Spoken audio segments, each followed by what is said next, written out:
ท่านผู้ฟังทั้งหลายทุกท่านทุกคนมาพบมาปะกันอีกในรายการปกิณคะแห่งธรรมะจากตุเจ้าวัดนงตนนี้อาตมาปะยมเป็นประจำทุกวันในเวลาเดียวกันนี้และทางสถานีวิทยุแห่งนี้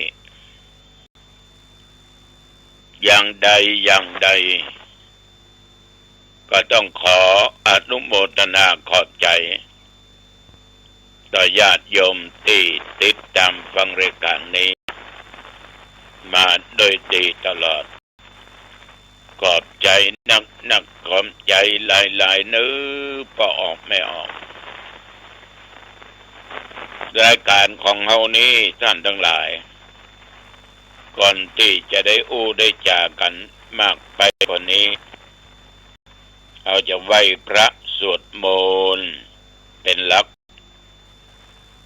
เพื่อเป็นสิริมงคลแก่ตัวแก่ตนต่อชีวิตที่เราดำรงอยู่ทุกวันคือเป็นสิริมงคลเอาละเมื่อแล้วก็มาไหว้พระพร้อมกันไปอรหังสัมมาสัมพุทโธ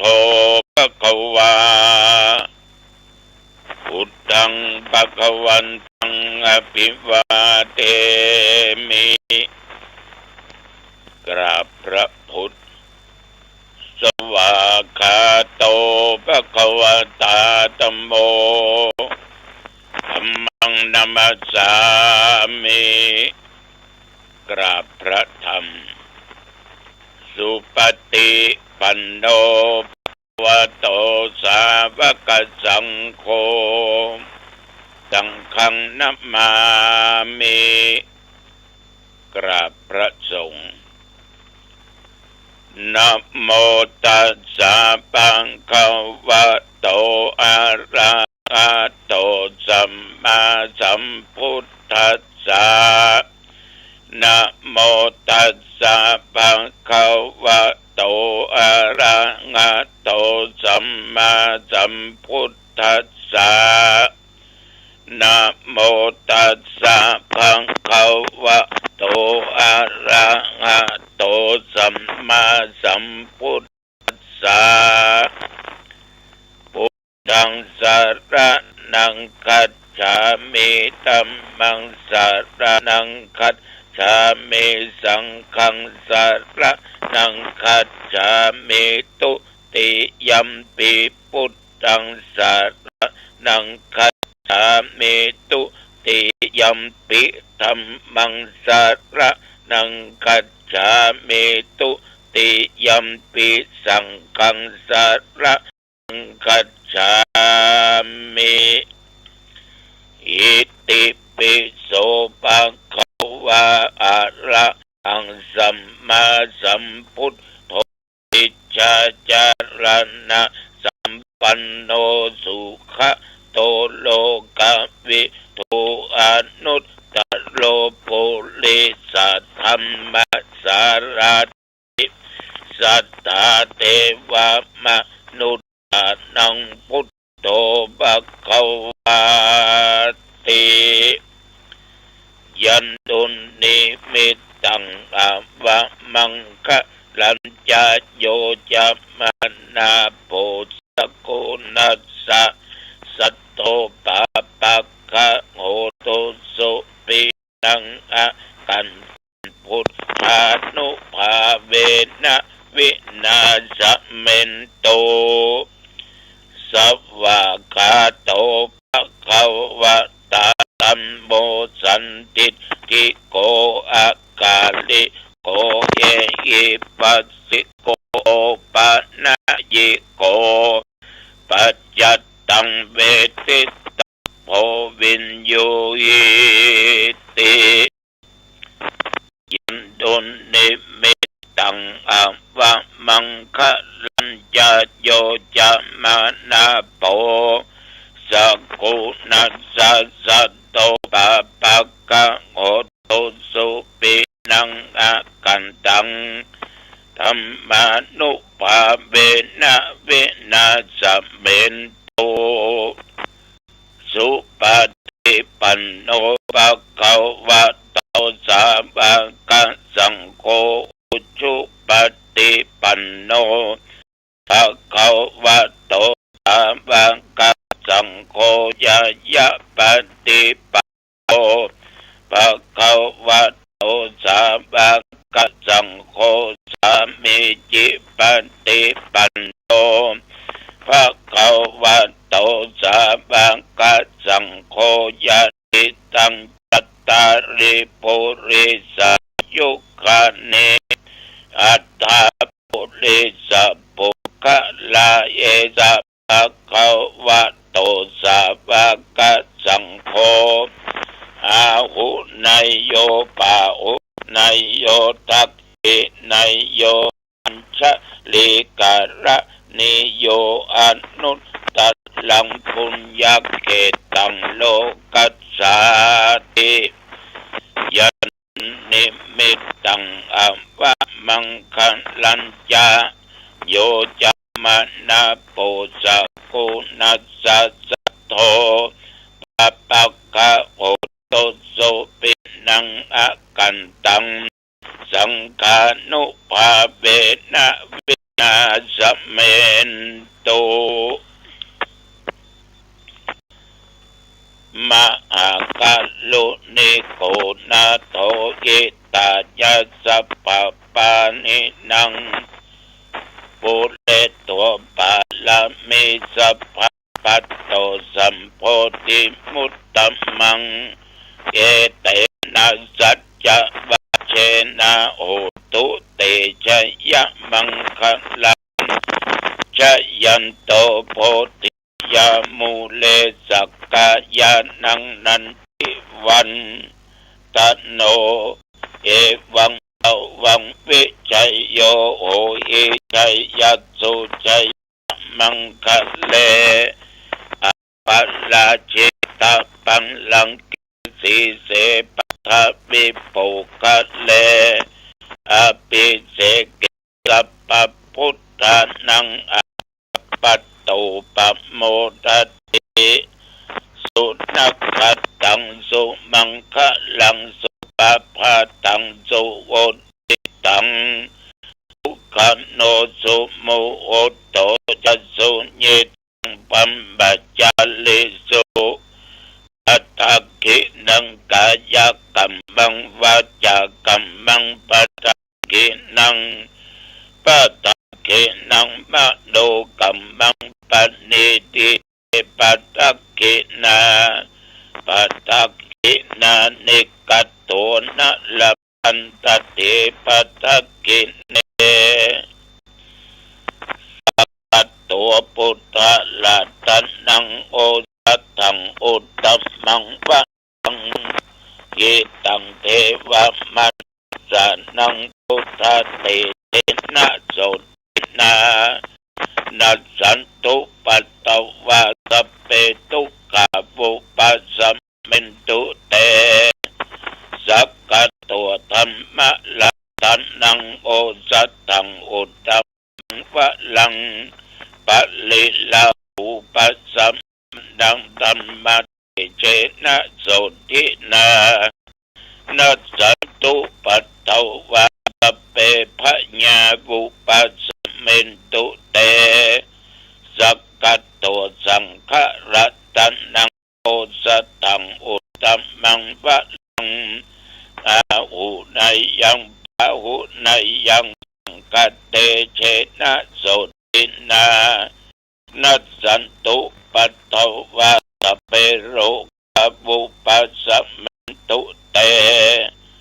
นัตถิเมสระนังอัญญังพุทธเมสระนังวะลังเอเตนะสัจจะวัชเชนะโหตุเตชะยะมังคะลัง นัตถิเมสัลละนังอัญญังธัมโมเมสัลละนังวัลลังเอเตนะสัจจวัชเชนะโหตุเตยะมังคัลลังนัตถิเมสัลละนังอัญญังสังโฆเมสัลละนังวัลลังเอเตนะสัจจวัชเชนะโหตุเตยะมังคัลลังยะโตหังทินิอลิยยะชาติยะชะโตอภิชานามิสัจจิยะปันนังคีปิตาโวโรเตตาเตนะเยนะโสติเตโอตุโสติกัปปัสสะโพธิโคสติสังฆโตธัมมานังวิจัยโยตถาวิริยัมปิติปัสสติโพธิคาจัตตถาปะเรสัมมาตุเตขะโพชังคาสัตเตเตสัพพทักษินามุนินาสัมมาทักขะตาเวตาภาหุลิกตาสังวัตันติปิญญายะนิพพานายะโพธิยาเอตินะสัจจวัชเชนะโสทิเตโอตุสัพพทาเอกัสสมิงสัมมาเจนะโทมุขันลานันจักขัสสปังกิลันเนตุกิเตติสวะโพชังเคสัตตะเทสัญเยเตจะตังอภินันติตวาโรคามุจินสุตังคะเนเอตินาสัจจวัชเชนะโสทิเตโอตุสัพพทาเอกัตถาธรรมราชาปิเกลัญเยนะปิปิริโตจุนตเตเรนะเยวะพันนาเปตวานะสาธารังสัมโมทิตวาจะอาภาตัมหาพุทธสิธานะโสเอเตนะสัจจวัชเชนะโสติเตโอตุสัพพทาปะหินาติจะอาภัทธาตินันนัมปิมะหิสินังมัคคะหัตถะกิเลสวะปัตตานุปัตติธรรมตังเอเตนะสัจจวัชเชนะโสติเตโอตุสัพพทาอัตถิอุนอัสสะวิจัยโยธัมโมโลเกนุตตโรสัพพสัตตาอิตัตถายะตังตังขันหายิเตวะเตปัลลิวัตเจละยะตะเตอมโนเสหิภวะเคพยัคเคนะเกวิเสโพเตอักละมะระเนวาสัพพัสสมาระนามุตโตทัพเปปะกาละมาริตังตัสเสวะอานุภาเวนะโหตุเทโวตุขีสัทธาสุทธสีลังสมาทายะมังสุจาริตังจะเรตัสเสวะอานุภาเวนะโหตุเทโวสุขีสัทธาลิขิตังจินติตังปุจังธารนังวัจนังขรงปะเลสังเตสันนังสุตโตตัสสะอายุปวัตตติภวตุสัพพมังคัลลังรักขันตุสัพพเทวตาสัพพพุทธานุภาเวนะสัทธาสดทิภวันตุเตภวตุสัพพมังคัลลังรักขันตุสัพพเทวตาสัพพธรรมานุภาเวนะสัทธาสดทิภวันตุเตภวตุสัพพมังคัลลังรักขันตุ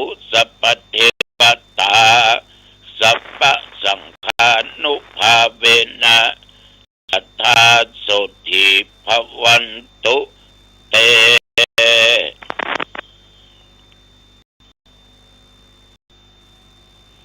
โดยบทพุทธานุภาพธรรมานุภาพสังฆานุภาพบทพจน์สังฆปริตยันดุลนิมิตตังสักกตัวมหากรุณิโกบทประกถามนต์ต่างๆอุณัสสวิจัยโยมนต์อันศักดิ์สิทธิ์นี้ขอจงมาปกป้องคุ้มครองรักษายังตนตัวของข้าพเจ้าญาติโยมหญิงชายท่านผู้ฟังทั้งหลายและศรัทธาทุกสารทิศแม้นว่าได้เจ็บไปได้ป่วยตะลงโลกาเปียธิปัญญาอย่างหนักอย่างร้ายในสรีระร่างกายตึงภายนอกภายในกินยุกกินยาหมอยาบหายขอคุณเองพระพุทธปัจสงฆ์บทสาธยายมนต์จงมากันจัดยังโรคภัยไข้เจ็บโลกาเปียธิต่างๆ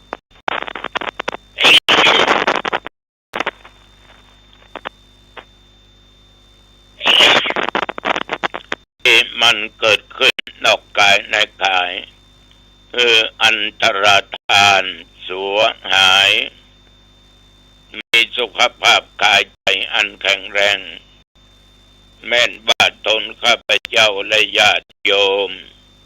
เดินทางไปเหนือใต้ตกออกไกลและไกล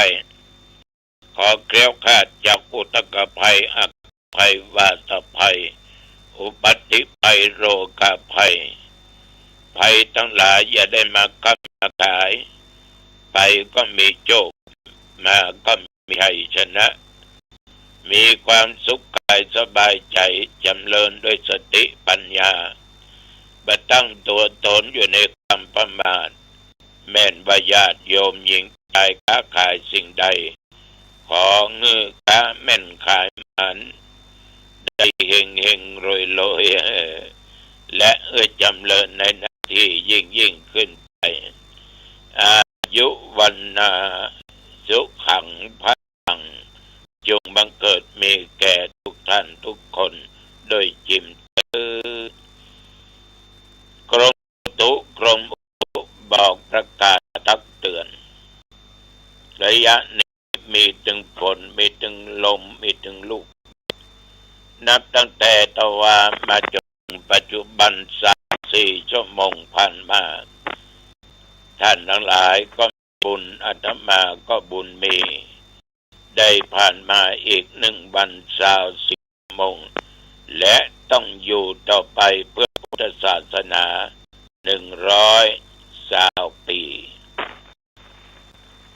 ตะวันนี้โยมทั้งหลาย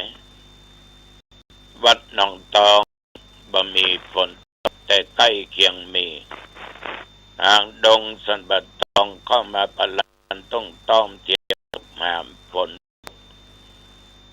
บัดถึงหนองตองกิโลกว่าไม่มีฝนถนนแห้งหนองตองไม่มีฝนตกแต่รอบข้างมีฝนตกมืดและมีลมปะปลายสาธุชนญาติโยมบางที่ตกหนักบางที่ตกแห้งมีถึงลูกเห็บตัวลมนำเอาหลังคาปลิวว่อนต้นไม้ล้มละเนระนาดไปหลายที่หลายแห่งหลายหนฉะนั้นอย่าประมาทก็แล้วกันแต่วันนี้ยังไงแล้วก็อยู่ในโยมนะมีญาติโยมมาสะเก้าดำหัวอินเทพกาคณะสถาตังบัดแม่ฮะแล้วก็มีตั้งหน่วยงานองค์กรต่างๆมาสะเก้าดำหัวปีใหม่เมืองตกเย็นมาส่งน้ำเสร็จก็ออกว่าไปกิจไปในงานข่าวด ไปเทศนาธรรมเพราะญาติโยมเข้าใจว่าเผาศพมันมีอานิสงส์ก็เลยเอาทำเมืองไปเทศเปิ้น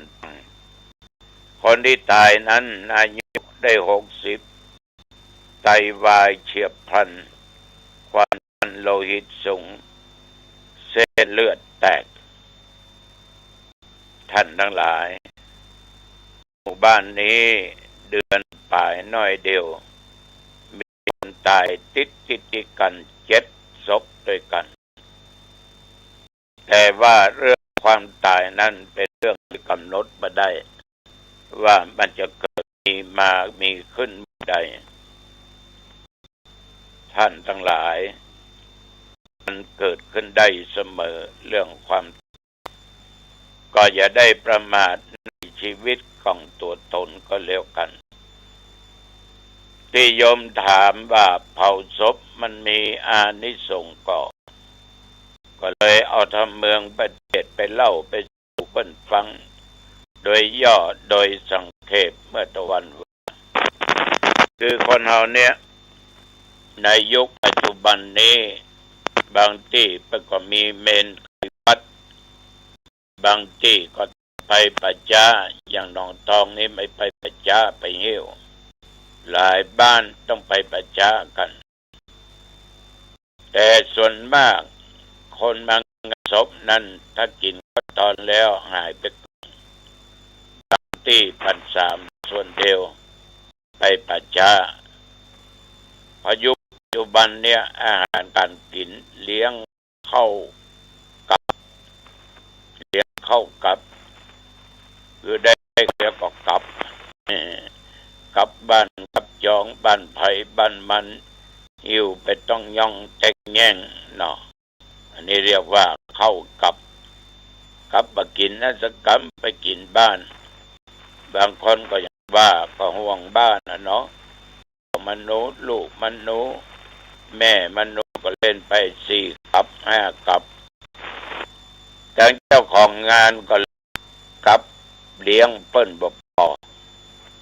ฉะนั้นญาติโยมสิ่งเหล่านี้เกิดขึ้นทุกบ้านทุกหย่อง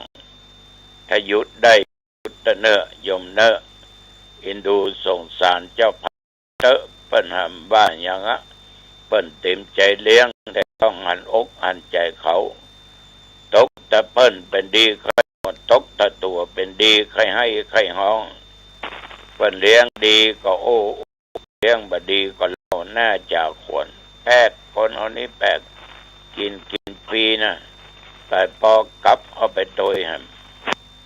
เรือที่ปัจจาก็ไปเผาศพเผาซากกันในธรรมเทศนาธรรมเมืองได้เล่าว่าครั้งพุทธกาลเนี่ยเมืองปาราณสีมีละอ่อนสาวคนเนี่ยญาติโยมไปเลี้ยงงัวคนตัว2 ตัวไปเลี้ยงจุงงัวไปหั่นบันนี้งัวเตียวไปทางใดก็ไปโดยงัวพอดีก็ไปหั่นป่าหญ้าเนาะเต้าหน้าทึบมันอุกพองงัวก็จะไปกินหญ้าที่หั่นไปหั่นหลักตายตัวดึกตายแล้วก็ห้องกันเพื่อนมาพอเนี่ยเนาะพระกระตายในตัวเขาเฮ้ยแล้วตอนนี้เมื่อหั่นกระตายก็มาป่งธรรมะสังเวชคนและสัตว์อันนี้ของบัดเที่ยงแต่แน่นอนเนาะเกิดเบื้องต้นแปรปรวนผันแปรท่ามกลางดับสลายตายไปในที่สุดว่าเปิ้นว่าเอาว่าสัตว์เดรัจฉานว่ามนุษย์แต่เกิดมาหนีทุกข์ตึงปนเพราะมันกรรมไผเวรมันทุกขังเป็นทุกข์แต่น้อเฮายังงัวนี่ก็เกิดเป็นงัวก็ทุกข์เอามาเลี้ยงก็ไม่ได้กินก็เป็นทุกข์ตายตัวนี้เกิดมาก็มาตายก็แสดงว่ามนุษย์ก็ดีคนก็ดีมันต้องตายเพราะมันเป็นอนัตตามันไม่ใช่ตัวไม่ใช่ตนมันเป็นอัตตาตัวตนชีวิตคนเราเป็นอย่างนี้แล้วอ่อนสาวคนนี่ก็อ่อนไม่ออกก็ได้อย่างนี้ พากันไปหาไม้มาคนก้อมสองก้อมเนาะเอามากองเป็นกองหลัวขึ้นถ้าเดี๋ยวอู้กันเชิงตะกอนเอากระจายเนี่ยก็ขึ้นวางกระจุดไฟเผาไฟเผาไม่กระจายหมดเหมือนเอาเผาศพคนเนี่ยแล้ววันนี้ก็ดีอกดีใจที่ได้สงเคราะห์ได้เผากระจายติดไปเขาอยู่ด้วยศีลด้วยธรรมต่อมากระจายจากโลกนี้ไปสู่โลกหน้าโดยพระบุญกุศลที่ได้เผากระจายนั่นนะด้วยจิตอันเป็นศรัทธาอันปงเป็นสังเวชได้ไปเกิดเป็นเทพอยู่บนสวรรค์ฟากฟ้ามีบาทวิมานอยู่คนละหลังเสาหลังพระมหาสารีบุตรผู้มากด้วยฤทธิเดชขึ้นไปบนสวรรค์ไปหันประสาทเสาหลังงามแตะงามว่าเขาไปถามเทพบุตรว่าเป็นจะได้มาอยู่วิมานบนสวรรค์มีปราสาทอยู่คนละหลังอย่างนี้เทพบุตรสาตนก็บอกว่ามันเป็นอานิสงส์นะเมื่อตะกอนเป็นมนุษย์เป็นละอ่อนได้ไปเลี้ยงงัวได้ไปปะกระต่ายตายก็เลยทำไมมาก่อเป็นของปอนแล้วก็เอากระต่ายเผา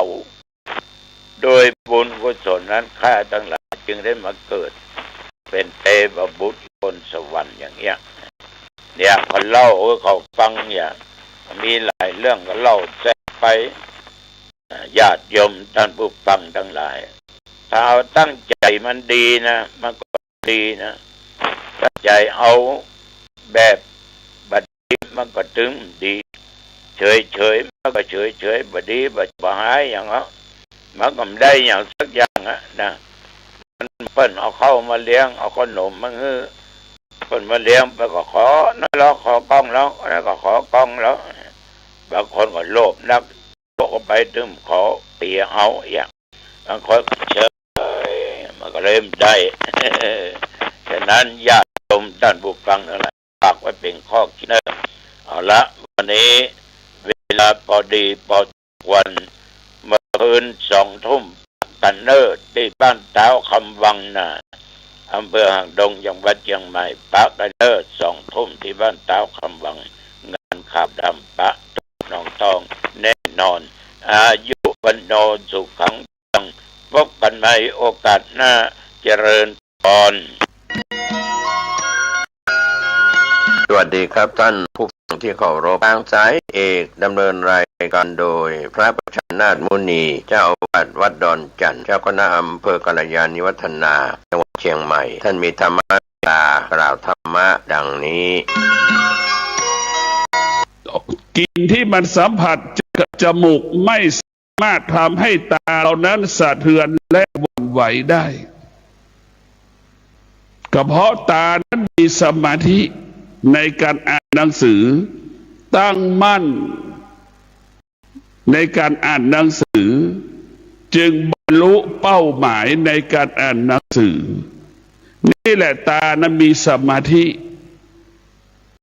ทุกวันนี้ตาเราไม่มีสมาธิมันจึงเป็นคนเล่ร่อนตาเราเหมือนคนเล่ร่อนเหมือนคนจรจัดเหมือนนกมันบินกลางอากาศมันไปเลื่อยเปื่อยมันไม่มีหลักตาเราเหมือนเด็กหยิบไปเลื่อยเปื่อยมันเด็ก3 ขวบ2 ขวบตาเราเป็นเช่นนั้นสนใจทุกเรื่องใส่ใจทุกเรื่องเพราะฉะนั้นพวกทั้งหลายเรามาฝึกเมื่อตาเรามีสมาธิตาของเรานั้นจะตั้งมั่นดังที่บอกแล้วว่าอ่านหนังสือก็จะบรรลุการอ่านหนังสือเราก็สามารถรู้เรื่องหนังสือที่เราอ่านนั้นได้เป็นอย่างดีเพราะตาเรามีสมาธิตั้งมั่นอยู่กับการอ่านหนังสือตาเรามีสมาธิตาเราจะไม่หลงทางจะไม่ถูกกลิ่นที่สัมผัสกับจมูกเห็นไหมพวกเราทั้งหลายอันนี้แหละคือตามันมั่นคง เมื่อตามีสมาธิหูรับรู้เรื่องเสียงใช่ไหมคนข้างห้องเสียงดังคนข้างห้องร้องไห้เสียใจกันแต่ไอ้ตาเราก็มีสมาธิตั้งมั่นอ่านหนังสือทั้งที่หูมันได้ยินเสียงคนร้องไห้ตีกันเสียใจกันแต่หูนั้นก็ไม่มีบทบาทต่อตานั้นก็ไม่ให้ใส่ใจกับหูที่ได้ยินเสียงมันจะเกิดคำว่ารู้อยู่เหนือรู้นั่นแหละพวกเราทั้งหลายรู้อยู่เหนือรู้เนี่ยตามีสมาธิเราอ่านหนังสือเนี่ยคนข้างห้องเสียงดังตีกันร้องไห้อย่างเงี้ยไอ้ตาก็มั่นคงในอ่านหนังสืออยู่นี่แหละคือตาผู้รู้นี่แหละคือการฝึกจิตให้มีสมาธิตั้งมั่นเพราะฉะนั้นเราต้องมีสมาธิเมื่อหูมีสมาธิหูนั้นก็ตั้งมั่นในการรับรู้ในการรับรู้ในการฟังเสียงนั้นเช่นนั่งฟังบรรยายเนี่ยฟังคำบรรยายต่างๆหูนั้นก็มีสมาธิตั้งมั่นจะฟังคำบรรยายกลิ่นที่มันเหม็นกลิ่นที่มันหอมไม่สามารถทำให้หูเรานั้นสะเทือนและหวั่นไหวได้ถ้าหูของเรามีสมาธิหูเป็นหูผู้รู้หูนั้นก็จะตั้งมั่นในตั้งมั่นรับรู้เรื่องเสียงและฟังคำบรรยายนี่แหละคือพวกเราทั้งหลายมันจะทำให้หูของเรามั่นคงต่อการรับรู้กลิ่นมันกระทบจมูกกลิ่นนั้นก็ไม่มีค่าจะหอมจะไม่มีค่าสำหรับหูเพราะหูมันรู้ว่ากิเลสก็คือกลิ่นที่มันกระทบจมูกไม่สามารถทำให้หูนั้นหลงทางได้เพราะหูมันมีเสียงมันไม่ตั้งมั่นฟังธรรมะหูมันตั้งมั่นฟังคำบรรยายหูนั้นจึงไม่ถูกกลิ่นจมูกหลอกมันได้แม่พวกเราทั้งหลายเพราะมันตั้งมั่นเรียกว่าหูทิพย์นั่นแหละเรียกว่าตาทิพย์นั่นแหละเรียกพวกเราทั้งหลายพิจารณาดูนี่แหละเมื่อหูเรามีสมาธิในคำว่าสมาธิหูแล้วก็ประกอบไปด้วยสมาธิก็ประกอบไปด้วยความอดทนสมาธิก็ประกอบด้วยวิริยะภาคเพียรมันจึงควบคุมความรู้สึกให้หลงทางหลงผิดควบคุมความรู้สึกความตั้งมั่นที่เราเกิดคำว่าจากการฟัง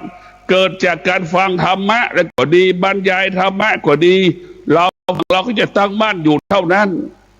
เราจะไม่คอยทำออกนอกเส้นทาง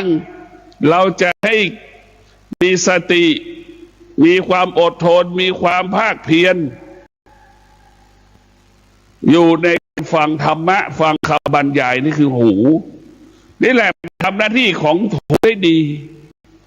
หูนั้นจะเป็นหูของผู้รู้โดยปราศจากใครจะมาหลอกมาลวงไม่ได้นี่แหละคือการฝึกจิตเราก็พิจารณาดูเลยพวกเราต้องมีพิจารณาแต่ทุกวันนี้จมูกเห็นไหมพวกเราจมูกเราไม่ได้ฝึกฝนอบรมจมูกเรานี่มันไม่ได้ฝึกอบรมมันจึงสารพัดรู้สึกสารพัดรู้สึกเช่นเดินผ่านร้านอาหารก็เข้าใจว่าได้จมูกมันสัมผัสกลิ่นมันเข้าใจผิดว่าอาหารอร่อยเข้าใจผิดว่าอาหารที่ไม่อร่อย จมูกไปสัมผัสกับกลิ่นมันก็ตัดสินแทนลิ้นแม้พวกเราทั้งหลายนี่แหละจิตเราไม่ได้รับการฝึกฝนจมูกมันจะเป็นผู้รู้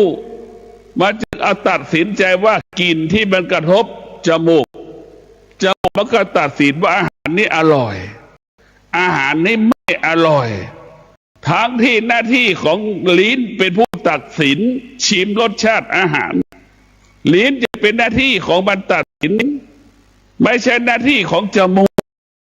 แต่จมูกมันก็ล่วงละเมิดกันนี่แหละคือทำให้เรามีปัญหาทุกวันก็คือตาหูจมูกลิ้นกายใจมันล่วงละเมิดหน้าที่กันมันเบียดเบียนกันมันทำลายกันและกันตัวมันเองทำให้ตัวมันเองพวกเราทั้งหลายเพราะเราขาดสติขาดสมาธิสมาธิมันอยู่ที่ตาแล้วตาก็จะหลงทางสติสมาธิมันไม่ได้ควบคุม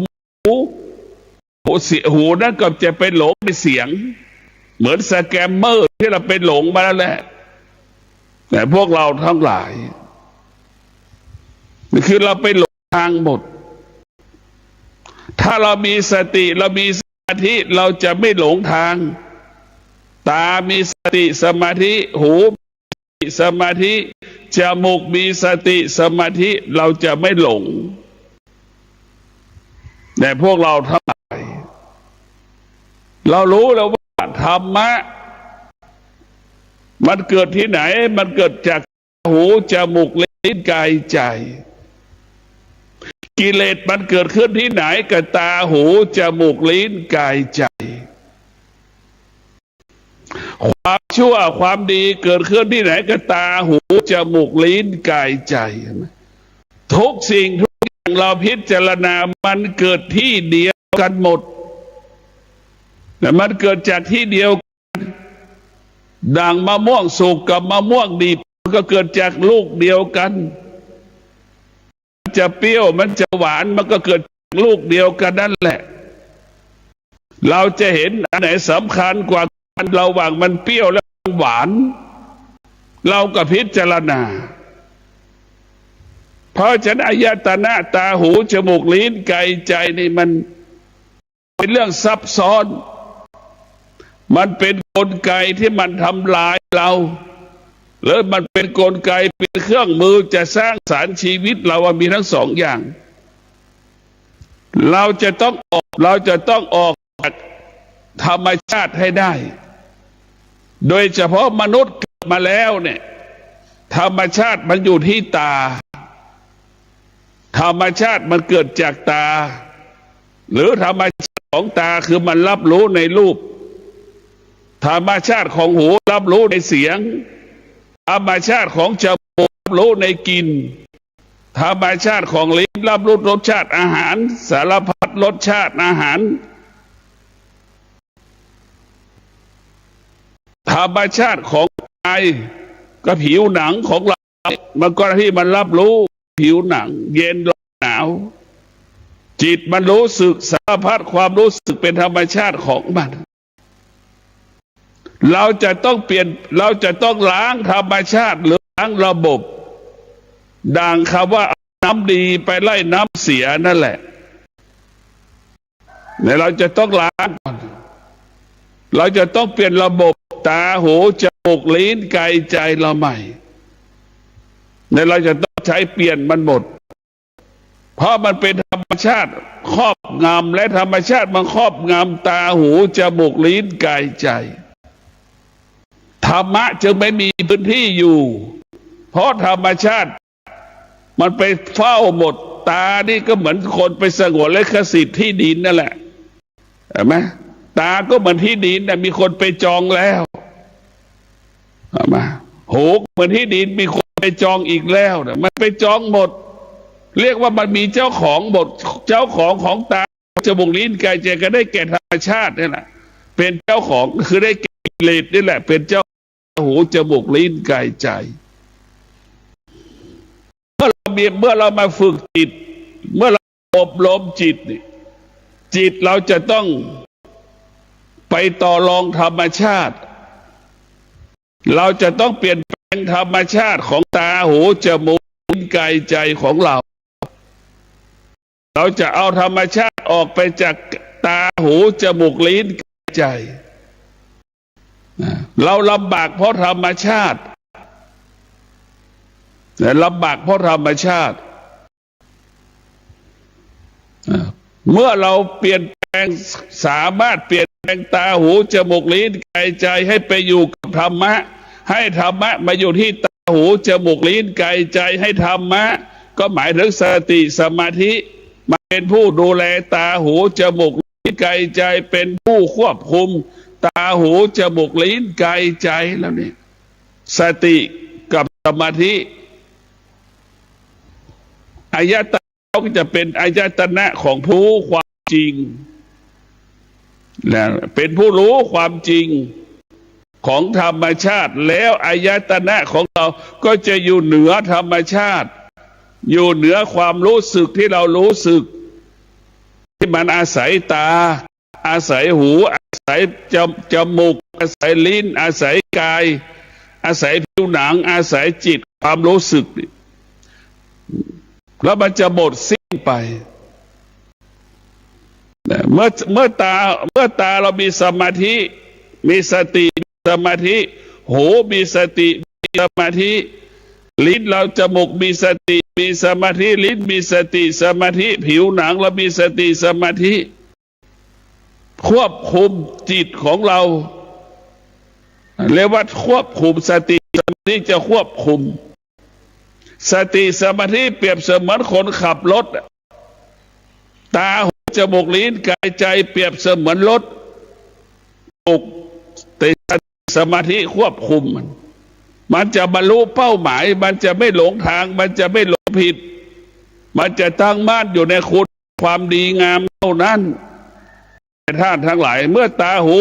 จมูกลิ้นกายใจมีสติมีสมาธิมันจะรู้ความจริงเห็นความจริงรู้ความจริงความจริงจนถึงที่ตาหูจมูกลิ้นกายใจมีแต่ความว่างเปล่ามีแต่คำว่าว่างเปล่าท้ายสุดตามีตาก็ไม่แตกจากคนตาบอดมีหูก็ไม่แตกต่างจากคนหูหนวกมีปากก็ไม่แตกต่างจากคนเป็นใบ้พวกเราทั้งหลายมีลิ้นนั้นไม่สามารถชิมรสชาติอาหารนั้นได้กายของเราก็ไม่แตกต่างจากกายคนพิการความรู้สึกของเราก็ไม่แตกต่างจากคนบ้านี่แหละพวกเราทั้งหลายที่สุดแล้วจิตสติสมาธิมันไปเข้ารับการไปอบอายตนะแล้วเนี่ยอายตนะนั้นมันก็จะเปลี่ยนแปลงมั่นคงสะเทือนไม่ไหวพวกเราทั้งหลายทุกวันนี้ตาหูจมูกลิ้นกายใจเราสะเทือนหวั่นไหวมันไม่ได้รวมกันเป็นหนึ่งเมื่อสติสมาธิเกิดขึ้นที่ตาหูจมูกลิ้นกายใจแล้วอายตนะตาหูจมูกลิ้นกายใจจะรวมกันหนึ่งรวมกันเป็นเอกภาพ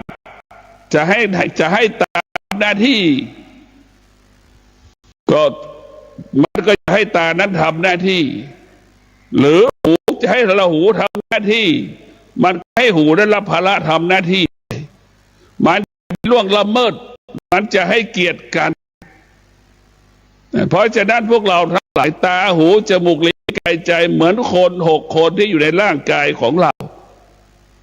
นั่นเรียกว่าอายตนะทั้ง6นั่นแหละภายนอกภายในพวกเราทั้งหลายอายตนะทั้ง6นี่เหมือนคน6 คนที่ได้รับการฝึกฝนอบรมให้มันรู้จักหน้าที่ของเหมือนยามเฝ้าบริษัทมันจะต้องรับผิดชอบคนเข้าบริษัท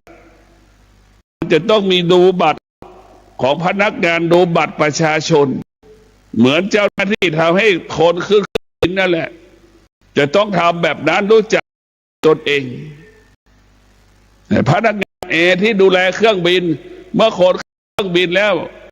เจ้าหน้าที่ในบนเครื่องบินก็จัดระเบียบให้มันนั่งตามหมายเลขที่มันได้ถูกกำหนดมันนั่ง นั่นแหละคือรู้จักหน้าที่แต่เมื่อเราฝึกสติสมาธิมันจะให้ตารู้จักหน้าที่หูรู้จักหน้าที่จมูกรู้จักหน้าที่ลิ้นรู้จักหน้าที่กายรู้จักหน้าที่มันก็รู้จักหน้าที่มันก็ไปได้เหมือนรถพวกเราทั้งหลาย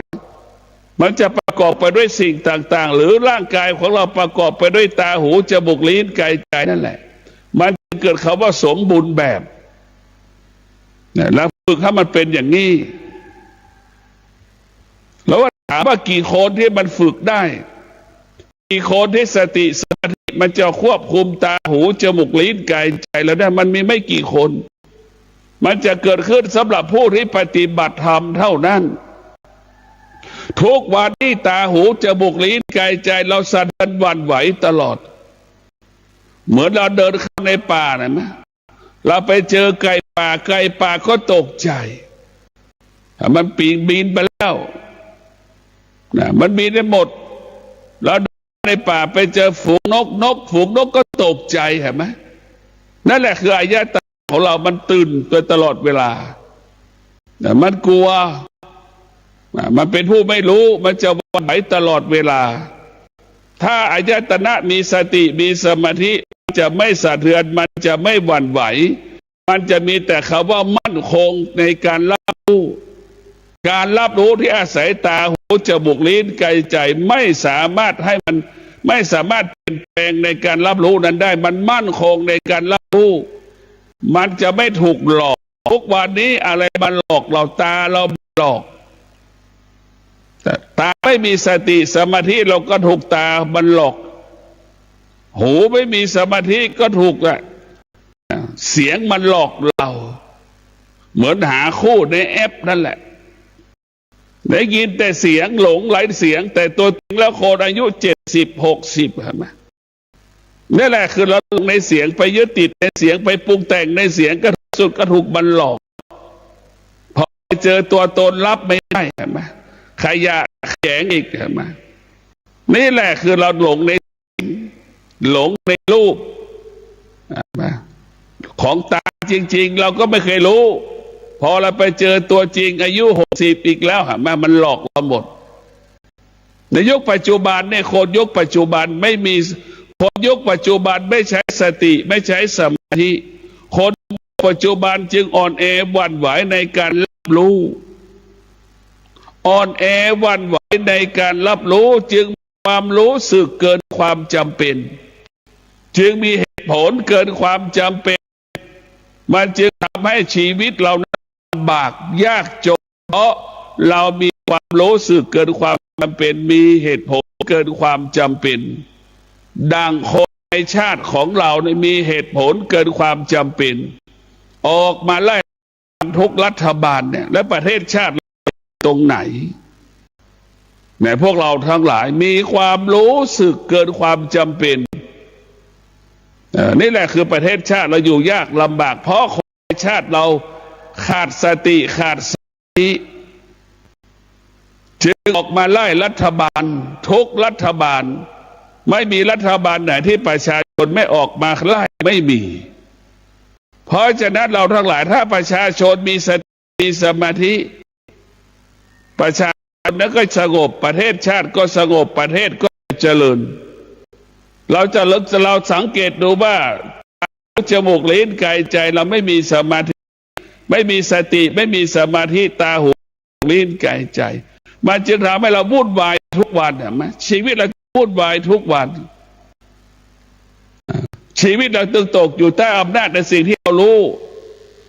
ตาเห็นรูปก็หลงในรูปหูได้ยินเสียงก็หลงในเสียงเห็นไหมจะสัมผัสกับกลิ่นก็หลงกลิ่นนั่นแหละนี่คือมันหลงตลอดเวลานี่แหละคือเราเห็นว่ามันทำลายเราเมื่อเราสติมีสมาธิแล้วเราจะอยู่ในสิ่งที่เรารู้นะตาหูจมูกลิ้นกายใจเนี่ยอยู่เหนือสิ่งที่เรารู้ถ้าเรามีสติสมาธิอยู่ที่ตาหูจมูกลิ้นกายใจเนี่ยถ้าเรายึดสติสมาธิแล้วสติสมาธิเป็นผู้ดูแลตาเป็นผู้ดูแลหูเป็นผู้ดูแลจมูกเป็นผู้ดูแลลิ้นเป็นผู้ดูแลกายเป็นผู้ดูแลจิต มาทุกวันนี้ธรรมชาติดูแลมันจึงทำให้เราเป็นทุกข์ถ้าเราทำก็หมายถึงสติสมาธิไปดูแลตาหูจมูกลิ้นกายใจแล้วความตั้งในหน้าที่ตาหูจมูกลิ้นกายใจนั้นจะทำหน้าที่แต่ละที่นั้นมันจะทำได้ดีแล้วกระท้ายสุดเมื่อสติสมาธิมันเกิดขึ้นที่ตาหูจมูกลิ้นกายใจมันจะทำให้ตาหูจมูกลิ้นกายใจเราสะอาดและบริสุทธิ์แต่พวกเราทั้งหลายทำให้สะอาดและบริสุทธิ์เราต้องพิจารณาตลอดเวลาเราจะเห็นว่าตาหูจมูกลิ้นกายใจนี่มันเปรียบเสมือนพาหนะที่นำพาเราไปสู่เป้าหมายที่เราต้องการและปรารถนาดังพ่อแม่ครูบาอาจารย์ดังคนจำนวนมากที่ฝึกฝนจิตอบรมจิตนั้นฝนจิตอบรมจิตของเราก็คือตาหูจมูกลิ้นกายใจเนี่ยมันเป็นส่วนหนึ่งของจิตเรามาฝึกมันเพื่อไม่ให้มันรู้ให้มันเฉยๆท้ายสุดมันจะเกิดคำว่ารู้อยู่เหนือรู้นั่นแหละนี่แหละเราจะบรรลุธรรมก็เพราะเรารู้แล้วก็อยู่เหนือรู้คำว่ารู้ก็คือรู้เรื่องอนิจจังทุกขังอนัตตาคำว่ารู้กับเวทนาอุปาทานคำว่ารู้กับขันธ์ทั้งห้าแล้วเราก็อยู่เหนือมันอยู่เหนืออนิจจังทุกขังอนัตตาอยู่เหนือเวทนาอุปาทานอยู่เหนือขันธ์ห้า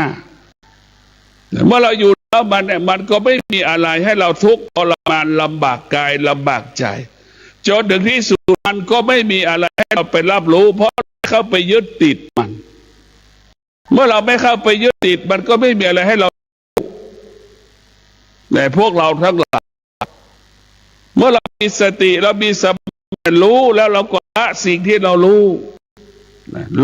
แล้วก็ละสิ่งที่เรารู้นั่นแหละเมื่อเราละได้เมื่อเรารู้ตาเห็นรูปเราก็ละหูได้ยินเสียงมันก็ละจมูกสัมผัสกลิ่นมันก็ละ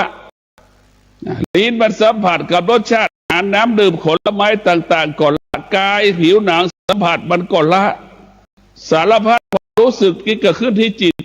สึกสารพัดความรู้สึกเราก็ละสิ่งที่เรารู้จนถึงที่สุดมันจะเกิดคำว่าว่างเปล่ามันว่างไปหมด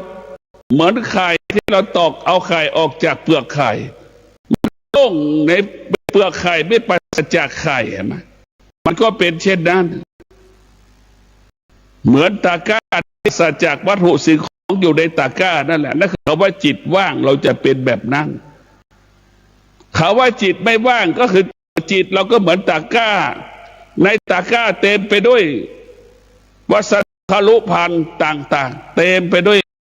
ข้าวของนั่นแหละคือจิตเราไม่ว่างเป็นเช่นนั้นแหละคำว่าว่างก็เหมือนตะกร้าปราศจากวัตถุสิ่งของต่างๆนั่นแหละชีวิตเราก็มันเมื่อมันว่างแล้วมันก็ไม่มีอะไรให้เราเป็นทุกข์มันมีอะไรให้เรารู้สึกไปตามมันเมื่อจิตเราว่างจิตก็อยู่เหนือสิ่งที่เรารู้เมื่อมันรู้มันก็ละดังจิตพระอรหันต์นั้นรู้แต่ไม่ตอบสนองสิ่งที่รู้และก็ละสิ่งรู้พระอรหันต์ทั้งหลายรู้แล้วก็ไม่ตามรู้นั่นคือจิตพระอรหันต์จะอยู่เหนือสิ่งที่รู้ละสิ่งที่รู้แล้วไม่ตามรู้นั่นพระอรหันต์ก็มีค่าเท่ากับก้อนหินกระแสลมพัดแสงแดดความร้อนกระทบก็ไม่เกิดอาการไม่สำแดงอาการจึงอยู่เหนือที่เรารู้สึกละความรู้สึกไม่ตามความรู้สึกนี่แหละหัวใจพระอรหันต์ทั้งหลายเป็นแบบนั้นพวกเราฝึกจิตเราเพื่อเราเข้าสู่เส้นทางของโลกุตระธรรมในตาหูจมูกลิ้นกายใจนี่มันมีสติมันมีสมาธิเป็นพาหนะที่จะนำเราไปสู่โลกุตระธรรมและเราจะพาเราเข้าสู่โลกุตระให้เราพบกับความสงบให้เราประสบกับความสงบให้เรารับรู้เรื่องความสงบ เนี่ยพวกเราต้องพิจารณาในรับรู้เรื่องความสงบเราจะต้องพิจารณาตลอดเวลาชีวิตของเรามันวุ่นวายเพราะตาหูจมูกลิ้นกายใจที่ไม่มีสติสมาธิถ้าตาหูจมูกลิ้นกายใจเรามีสติเรามีสมาธิตาหูจมูกลิ้นกายใจแล้วก็สงบแต่พวกเรามันจะสงบกิเลสอยู่ที่ไหนกิเลสอยู่ที่ตาเมื่อตาสัมผัสกับรูปตาก็มโนปรุงแต่งสารพัดปรุงแต่งเด็กก็ปรุงแต่งดังสภาพของเด็กหนุ่มสาวก็ปรุงแต่งดังสภาพหนุ่มสาวคนมีกิเลสตัณหาราคะก็ปรุงแต่งไปดังคนมีกิเลสตัณหาราคะปรุงแต่งไปหมดไปตอบสนองมันนั่นแหละคือการปรุงแต่งไปยึดติดมันนั่นแหละคือเป็นเหตุให้เกิดความทุกข์เมื่อตามีสติตามีสมาธิตานั้นจะไม่ยึดรูปความทุกข์ไม่เกิดแต่เขาสงบ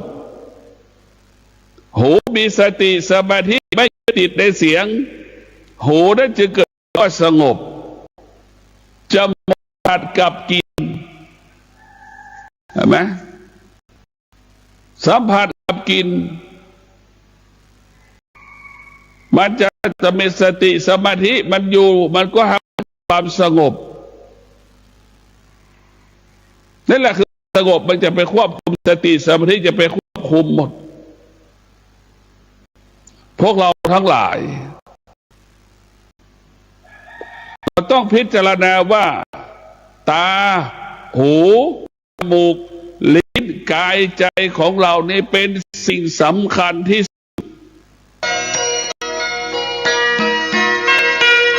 ท่านได้รับฟังจบลงไปแล้วนั้นรายการทางสายเอกดำเนินรายการโดยพระประชานาถมุนี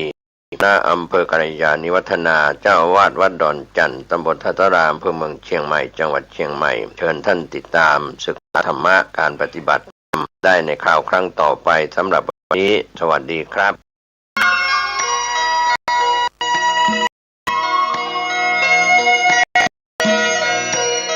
สารเพื่อการประชาสัมพันธ์โครงการปรับภูมิทัศน์และพัฒนาปรับพื้นที่รอบอุโบสถวัดป่าแดงมหาวิหารมติคณะกรรมการบริหารวัดป่าแดงมหาวิหารครั้งที่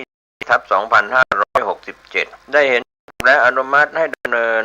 โครงการใช้เงินบริจาคและเงินสะสมของเพื่อพัฒนาปรับพื้นที่ของวัดป่าแดงมหาวิหารจึงขอเชิญชวนผู้มีจิตศรัทธาร่วมพัฒนาเพื่อถวายเป็นพระราชกุศลถวายพระเจ้าสามฝั่งแกนและพระเทวีพระเจ้าติโลกราชพระเมืองแก้วและอดีตเจ้าอาวาสวัดป่าแดงมหาวิหารมีพระญาณคัมภีร์พระมหาสวามีโพธินาถครูบาเจ้าศรีวิชัยพระอธิการอิ่นแก้วอรินทโรครูบาอ่องขอเชิญชวนผู้มีจิตศรัทธามีเจตนาร่วมในข่าวครั้งนี้โอนเงินผ่านธนาคารกรุงไทยสาขาสุเทพชื่อบัญชีวัดป่าแดงมหาวิหารเลขที่บัญชี521064750 สอบถามรายละเอียดเพื่อร่วมทำบุญได้ที่0818815690ก็เป็นโครงการปรับภูมิทัศน์และพัฒนาปรับพื้นที่รอบอุโบสถวัดป่าแดงมหาวิหารตำบลเทพอำเภอเมืองเชียงใหม่จังหวัดเชียงใหม่โครงการนี้เริ่มดำเนินการท่านที่ร่วมบุญร่วมกุศลร่วมอนุโมทนาได้บุญได้กุศลได้ความดีโดยทั่วหน้ากัน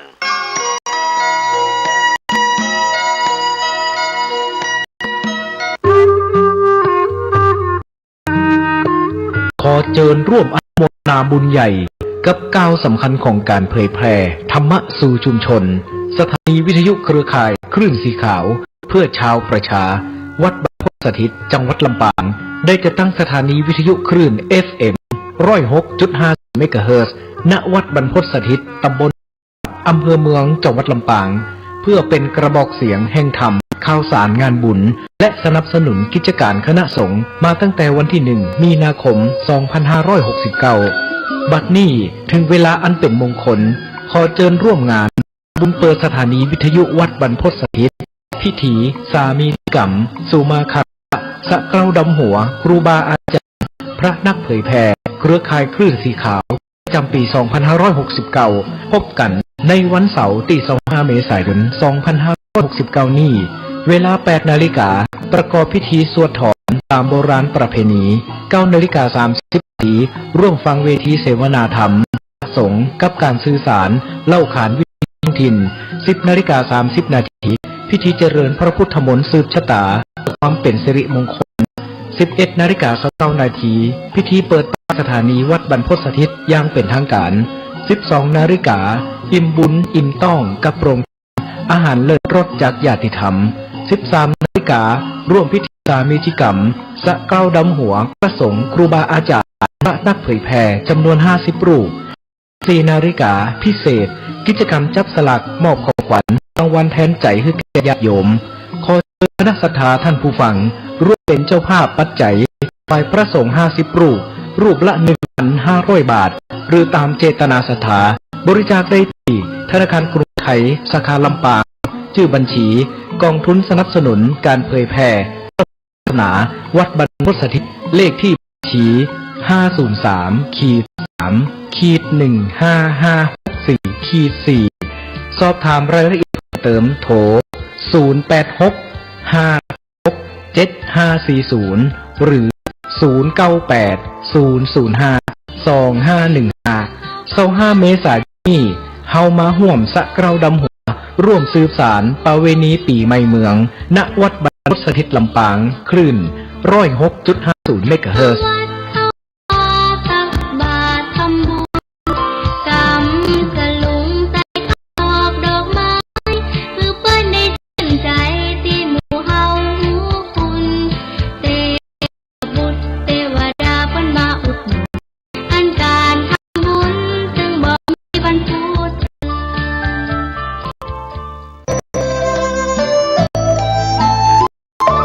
ข่าวสารเพื่อการประชาสัมพันธ์ขอเชิญชวนศรัทธาสาธุชนพุทธบริษัททุกท่านร่วมงานทำบุญปล่อยหลวงฉลองกุฏิสงฆ์โองหลวงณวัดวังคำตำบลป่าแดดอำเภอเมืองเชียงใหม่จังหวัดเชียงใหม่ตรงกับวันที่ 13 ถึง 17 พฤษภาคม พุทธศักราช 2560 ตั้งแต่เวลา 9 นาฬิกาเป็นไปเชิญร่วมเป็นเจ้าภาพสังฆทานถวายพระสงฆ์จำนวน169 ชุดละ 2,100 บาททายทานหัววัดจำนวน350 หัววัดชุดละ 500 บาทติดต่อสอบถามแจ้งความจำนง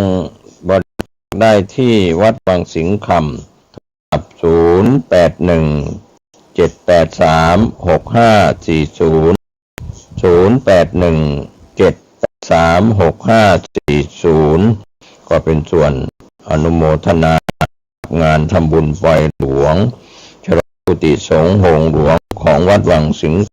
ตำบลป่าแดดอำเภอเมืองเชียงใหม่จังหวัดเชียงใหม่ปัจจุบันมีพระครูวิสิทธิ์ศรีราภรณ์เจ้าวาดวัดวังสิงห์คำรองเจ้าคณะอำเภอเมืองเชียงใหม่เป็นประธานสงฆ์ในการจัดงานพร้อมด้วยคณะศรัทธาของวัดวังสิงห์คำทุกครัวเรือนเชิญท่านร่วมงานบุญงานกุศลนี้โดยพร้อมเพรียงกัน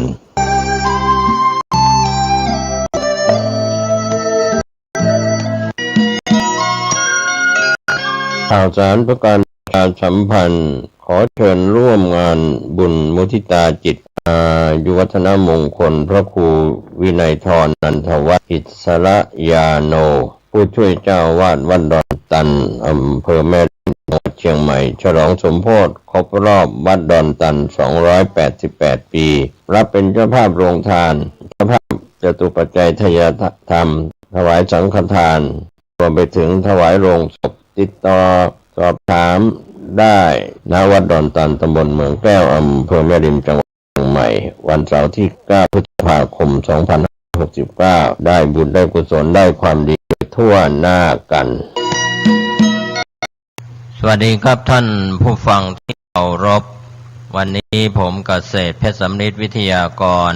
นำแบ่งความคิดดีๆมาสู่ท่านผู้ฟังเป็นประจำทางคลื่นวิทยุกระจายเสียงแห่งนี้ก็ถือว่าวิทยาทานธรรมทานสัพพทานังธรรมทานังชินาติการให้ความรู้การให้ธรรมะเป็นสิ่งที่ชนะการให้ทั้งหลายทั้งปวงถือว่าเป็นทรัพย์ภายในอันประเสริฐครับท่านผู้ฟังทั้งหญิงทั้งชายทั้งบรรพชิตคฤหัสถ์ร่วมด้วยช่วยกันซึ่งในวันนี้ผมได้รับหนังสือซึ่งทางพระเดชพระคุณหลวงพ่อพระเทพวิสุทธิคุณที่ปรึกษาเจ้าคณะจังหวัดเชียงใหม่เจ้าวาดวัดบุพารามถนนทะแพตำบลช้างคานอำเภอเมืองจังหวัดเชียงใหม่ครับเมื่อวานนี้มีคุณลุงประพันธ์ศิรารัตน์ซึ่งเป็นผู้จัดหนังสือครับเรียกว่าพิมพ์แจกเป็นธรรมทานเมื่อเปิดดูแล้วก็เป็นหนังสือที่มีสาระในส่วนที่ท่านผู้ฟังจะได้ใช้วิจารณญาณในการรับข้อมูลแบ่งปันความคิดดีๆหน้าปกที่คุณลุงพิมพ์เป็นหนังสือถ่ายทอดเป็นวิทยาทานคุณลุงประพันธ์ศิรารัตน์นั้นก็ได้พิมพ์มีปกว่าสัจธรรมคำสอนของพระศรีอริยเมตไตรก็เป็นส่วนที่พิมพ์มีเนื้อหาสาระว่าพระศรีอริยเมตไตรหรือพระศรีอานเป็นปูชนียวัตถุสำคัญของวัดไลจังหวัดลพบุรีสันนิษฐานว่าสร้างขึ้นแต่ครั้งแรกตั้งกรุงศรีอยุธยาหรือในสมัยสุโขทัยก็เป็นการหล่อแบบพุทธสาวกศีรษะโล้นไม่มีเปลวรัศมีลักษณะคล้ายมนุษย์สามัญนั่งขัดสมาธิคล้ายปางมารชัยศิลปะรัตนโกสินทร์ทำจากสำริดลงรักปิดทองตามตำนานกล่าวว่าหล่อขึ้นแทนองค์พระศรีอริยเมตไตรซึ่งได้เคยปฏิสนธิและจุติในท้องถิ่นและบวชอยู่ที่วัดไลอำเภอเมืองลพบุรีแต่เนื่องจากเกิดไฟป่าไหม้พระวิหารจึงชำรุดลงไปมากต่อมาในรัชกาลที่5กรุงรัตนโกสินทร์จึงโปรดให้พระวรวงศ์เธอพระองค์เจ้าประดิษฐ์วรานซ่อมสร้างขึ้นใหม่ส่วนรูปเดิมนั้นกล่าวกันว่าสร้างขึ้นในสมัยพระเจ้าปราสาททองอันนี้ก็เป็นภาพถ่ายของจริงพระศรีหรือพระศรีอริยเมตไตรของวัดไลอำเภอเมืองจังหวัดลพบุรีครับในส่วนที่คุณลุงได้นำเรื่องนี้มาถ่ายทอดก็เป็นส่วนที่มีเจตนาดีครับคุณลุงประพันธ์ศิรารัตน์และท่านอื่นๆครับที่มีเจตนาเป็นกุศลก็นิยมนำต้นฉบับไปเพื่อแจกจ่ายในส่วนนี้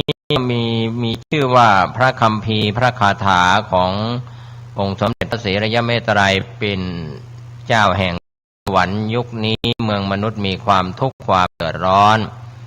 สมเด็จพระศรีอริยเมตไตรพระโพธิสัตว์ก็ได้ทรงเสด็จลงมาโปรดสัตว์โลกให้พ้นจากทุกข์ดอกบัวขาวเริ่มเกิดขึ้นมาแล้วก็เป็นส่วนคำนำว่าฤทธานุภาพพระคาถาของพระองค์พระคัมภีร์เล่มนี้มีฤทธานุภาพมากสามารถบันดาลให้มนุษย์หลุดพ้นจากทุกข์ทั้งปวงได้กล่าวคือถ้าหากภายในจิตใจของท่านผู้ใดมีความทุกข์เศร้าหมองแก้ไขมิได้หรือต้องตกอยู่ภายในภาวะแวดล้อมของคนพาลทั้งหลายให้อ่านคัมภีร์นี้เป็นนิดองค์สมเด็จพระศรีอริยเมตไตรพระผู้อยู่เบื้องบนจะดลบันดาลให้พ้นจากทุกข์ทั้งปวงได้แม้บุตรชายหญิงประพฤติมิชอบทั้งนิสัยจิตใจดื้อดึงแข็งกร้าวไม่อาจอบรมว่ากล่าวตักเตือนสั่งสอนได้ให้ผู้เป็นพ่อเป็นแม่อ่านภาวนาขอความคุ้มครองอยู่เสมอองค์สมเด็จพระศรีอริยเมตไตรพระโพธิสัตว์และองค์เทพทั้งหมดผีสางเทวดาจะดลใจบุตรชายหญิงของท่านผู้อ่านหรือท่านที่สดับรับฟัง ให้กลับตัวกลับใจทำตัวเป็นคนดี หรือถ้าภายในจิตใจครับภายในครอบครัวของท่านมีคนป่วยเรื้อรังใช้ยารักษาไม่หายก็ให้อ่านหรือกล่าวพระคัมภีร์ดังกล่าวนี้มากๆป่วยก็จะได้พบหมอที่มีความสามารถเยียวยาให้หายจากโรคนั้นๆได้ครอบครัวใดหากเกิดภัยณ บัดนี้ขอเชิญท่านสาธุชนสดับฟังพระธรรมคำสั่งสอนของพระโพธิญาณเถระหลวงพ่อชาสุภัทโทแห่งวัดหนองป่าพงเรื่องทางพ้นทุกข์และมรรคสามัคคี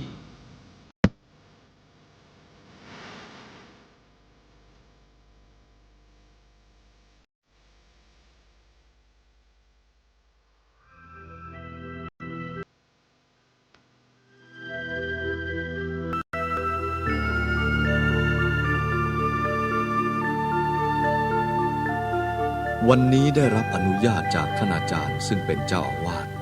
ให้แสดงธรรมแก่พุทธบริษัททั้งหลายที่มานั่งประชุมอยู่ณที่นี้ดังนั้นขอพุทธบริษัททั้งหลายจงตั้งใจให้อยู่ในความสงบเพราะว่าการแสดงธรรมวันนี้มีความจำเป็นเกี่ยวกับภาษาจะต้องตั้งพระมากเกี่ยวกับการงาน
ประจำสังขารนี้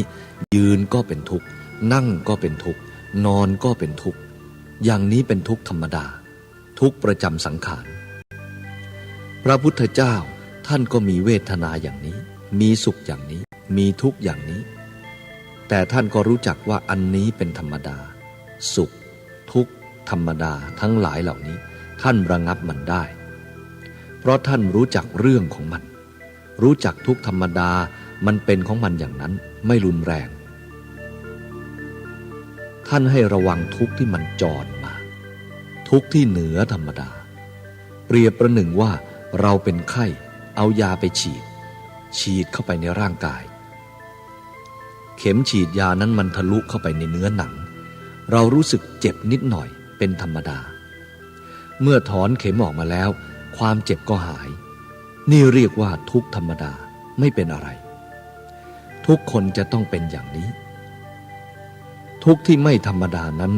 คือทุกข์ที่เรียกว่าอุปทานเข้าไปยึดมั่นถือมั่นไว้เปรียบประหนึ่งว่าเอาเข็มฉีดยาไปอาบยาพิษแล้วก็ฉีดเข้าไปนี่ไม่ใช่เจ็บธรรมดาแล้วไม่ใช่ทุกข์ธรรมดาแล้ว เจ็บจนตายทุกข์จนตายนี่เรียกว่าทุกข์เกิดจากอุปทานความเห็นผิดนี่ก็เป็นปัญหาอันหนึ่ง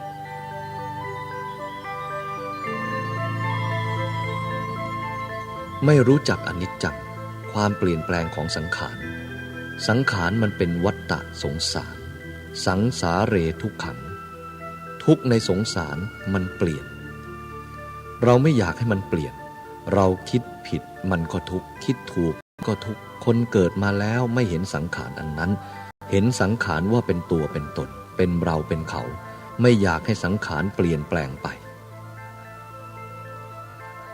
พูดง่ายๆก็หมายความว่าเราหายใจเข้าออกออกไปแล้วก็เข้ามาเข้ามาแล้วก็ออกไปมันเป็นของมันอยู่อย่างนั้นเราจึงมีชีวิตอยู่ได้ถ้าเราให้มันออกไปไม่ให้มันเข้ามามันก็อยู่ไม่ได้มันไม่ใช่เรื่องเช่นนั้นเรื่องของสังขารมันเป็นอย่างนี้แต่เราไม่รู้จักเช่นมีสิ่งของแล้วมันหายไปไม่อยากให้มันหายไปคิดว่ามันเป็นของเราไม่เห็นตามสังขารที่มันหมุนเวียนอยู่ตามธรรมชาตินั้นมันก็เลยเกิดทุกข์ขึ้นมาไม่เชื่อก็ลองดูสิหายใจออกหายใจเข้าอยู่ได้ถ้าหายใจออกแล้วไม่เข้าหรือหายใจเข้าแล้วไม่ออกจะอยู่ได้ไหม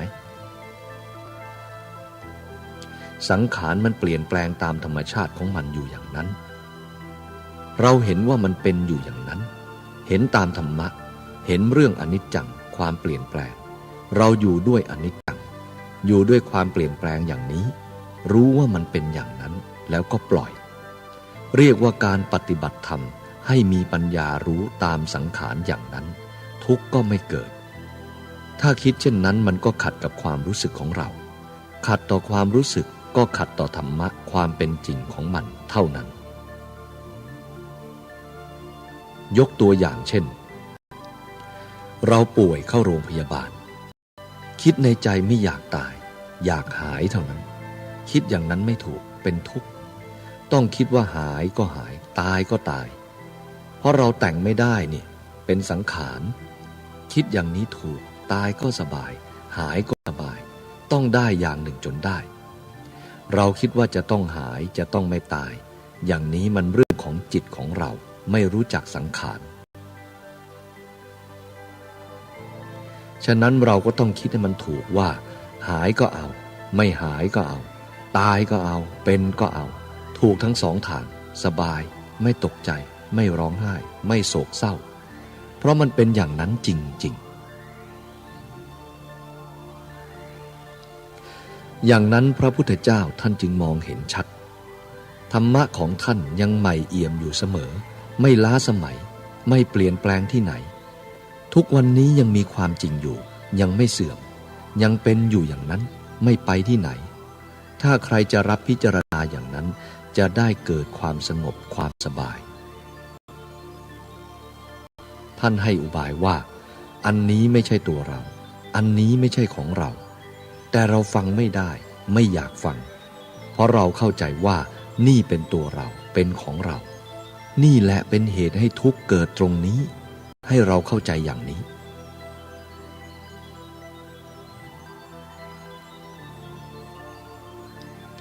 เมื่อกลางวันนี้มีโยมคนหนึ่งมาถามปัญหาว่าเมื่อมันมีความโกรธขึ้นมาจะให้ดิฉันทำอย่างไร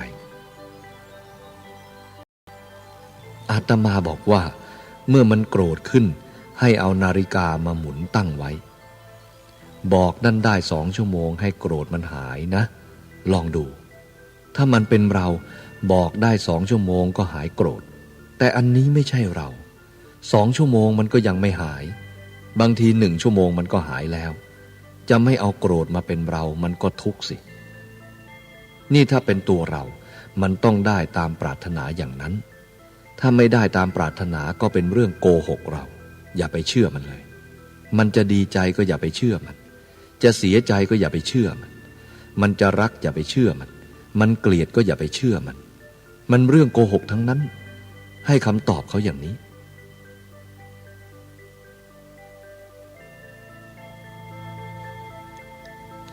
ใครเคยโกรธไหม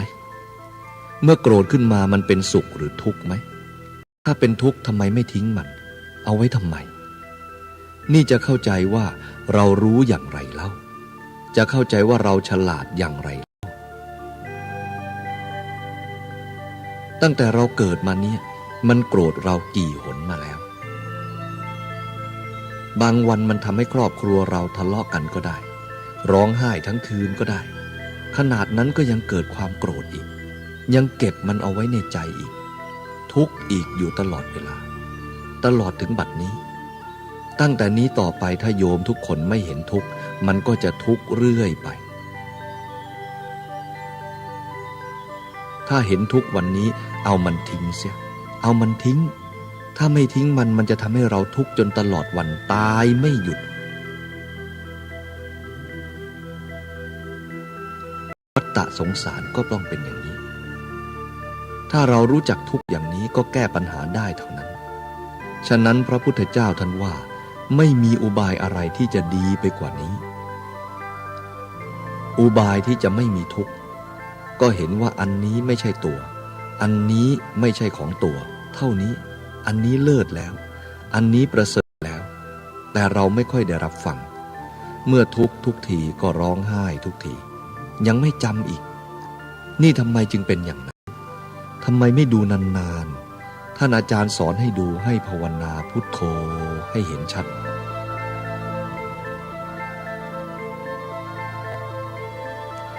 ระวังบางคนจะไม่รู้ว่าธรรมะนะนี่คือธรรมะนอกคัมภีร์คนเราไปอ่านแต่คัมภีร์แล้วไม่เห็นธรรมะวันนี้อธิบายธรรมะนอกคัมภีร์แต่อยู่ในขอบเขตบางคนฟังแล้วจะไม่รู้เรื่องจะไม่เข้าใจในธรรมะถ้าเราไม่เข้าใจในธรรมะเราจะมีความทุกข์ตลอดไปสังขารมันเกิดขึ้นแล้ว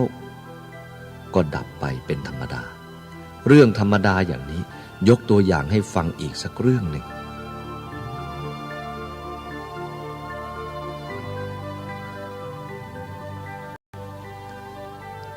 คนสองคนเช่นคนนี้กับคนนี้เดินไปด้วยกันเห็นเป็ดตัวหนึ่งไก่ตัวหนึ่ง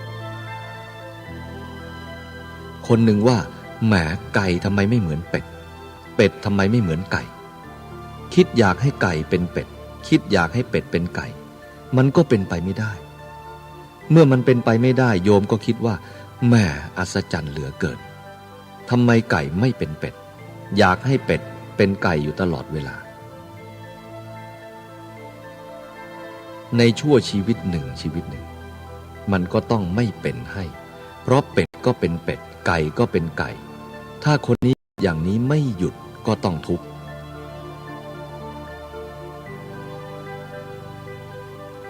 คนที่สองเห็นว่าเป็ดก็เป็นเป็ด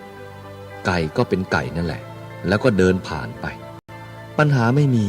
เห็นถูกแล้วเป็นเป็ดให้เป็นเป็ดไปเป็นไก่ก็ให้เป็นไก่ไปเสียคนที่อยากให้เป็ดเป็นไก่อยากให้ไก่เป็นเป็ดอยู่นั่นแหละก็เป็นทุกข์มากอย่างนี้ก็เหมือนกับอนิจจังเป็นของไม่เที่ยงอยากจะให้มันเที่ยงมันก็ไม่เที่ยงเมื่อมันไม่เที่ยงเมื่อไหร่ก็เสียใจเมื่อนั้นถ้าใครเห็นว่าอนิจจังเป็นของไม่เที่ยงอย่างนั้นคนนั้นก็สบายไม่มีปัญหาคนอยากให้มันเที่ยงก็มีปัญหาเป็นทุกข์เป็นร้อนบางทีนอนไม่หลับอย่างนี้ก็เป็นได้นี้เรียกว่าไม่รู้เรื่องของอนิจจังตามความจริงเป็นธรรมะของพระพุทธเจ้า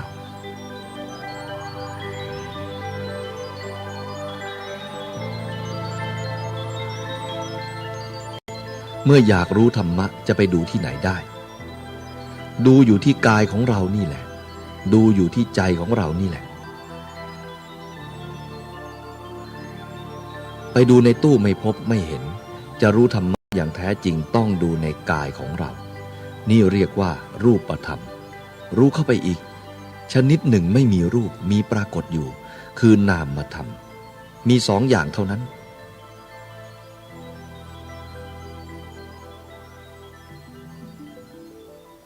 รูปธรรมมองเห็นด้วยตา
ประโยชน์คือสะดวกแก่การใช้เท่านั้นเมื่อตามดูเข้าไปแล้วที่จริงไม่มีใครทั้งนั้นมันเป็นวิมุตติมีดินมีน้ำมีไฟมีลมเท่านั้นแหละที่เป็นสกลร่างกายของเรานี้แต่เรามองไม่ค่อยจะเห็นเพราะมีอุปทานอัตตาวาทุปทานการถือมั่นวาทะว่าตนคือความยึดถือสำคัญมั่นหมายว่านั่นว่านี้เป็นตัวตนเช่นมองเห็นเบญจขันธ์เป็นอัตตาอย่างหยาบขึ้นมาเช่นยึดถือมั่นหมายว่านี่เรานั่นของเราจนเป็นเหตุแบ่งแยกเป็นพวกเราพวกเขาแล้วเกิดความถือพวกมันไม่เห็นถ้าเราเห็นชัดจะเห็นว่าตัวของคนคนหนึ่งไม่มีอะไรมากส่วนที่มันเคลื่อนแข็งก็เป็นดินส่วนที่เหลวก็เป็นน้ำส่วนที่ร้อนก็เป็นไฟส่วนที่พัดไปมาก็เป็นลมมีดินน้ำลมไฟผสมกันเข้าไปเป็นก้อนก็เรียกว่ามนุษย์เมื่อมันแยกออกไปอีกส่วนดินก็เป็นดินไปส่วนน้ำก็เป็นน้ำไปส่วนไฟก็เป็นไฟไปส่วนลมก็เป็นลมไปเป็นคนที่ไหนคนไม่มีเลยมันเป็นอยู่อย่างนั้น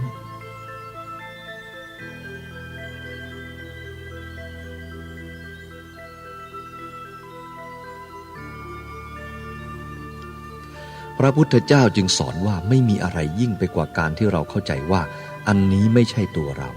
แต่เป็นของสมมุติอันนั้นไม่ใช่ของเราแต่เป็นของสมมุติ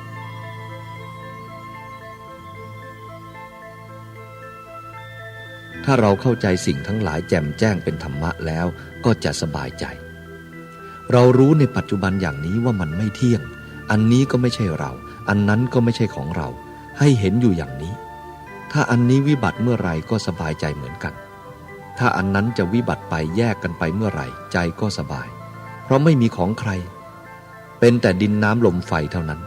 แต่คนเราจะเห็นตามได้ยากแต่ถึงจะยากก็ไม่เหลือวิสัยของมนุษย์หากเราเห็นเช่นนั้นได้ก็สบายใจ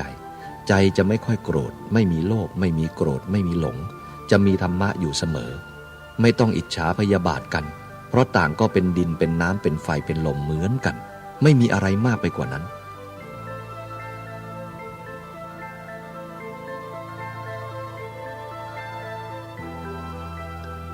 เมื่อยอมรับว่าจริงอย่างนั้นก็เห็นจริงในธรรมะเมื่อเห็นจริงในธรรมะแล้วก็ไม่ต้องเปลืองครูบาอาจารย์ไม่ต้องสอนกันทุกวันหรอกเมื่อรู้แล้วก็จะทำตามหน้าที่เท่านั้นแต่เดี๋ยวนี้ที่เราสอนยากสอนลำบากคือมันไม่ยอมรับยังเถียงครูบาอาจารย์อยู่ยังเถียงพระธรรมวินัยอยู่ถ้าอยู่ใกล้ครูบาอาจารย์ก็ทำดีซะหน่อยนึงเมื่อรับหลังครูบาอาจารย์ก็เป็นขโมยซะเป็นเรื่องที่สอนยากอย่างนี้โยมเมืองไทยเป็นอย่างหนึ่งจึงต้องเปลืองครูบาอาจารย์มาก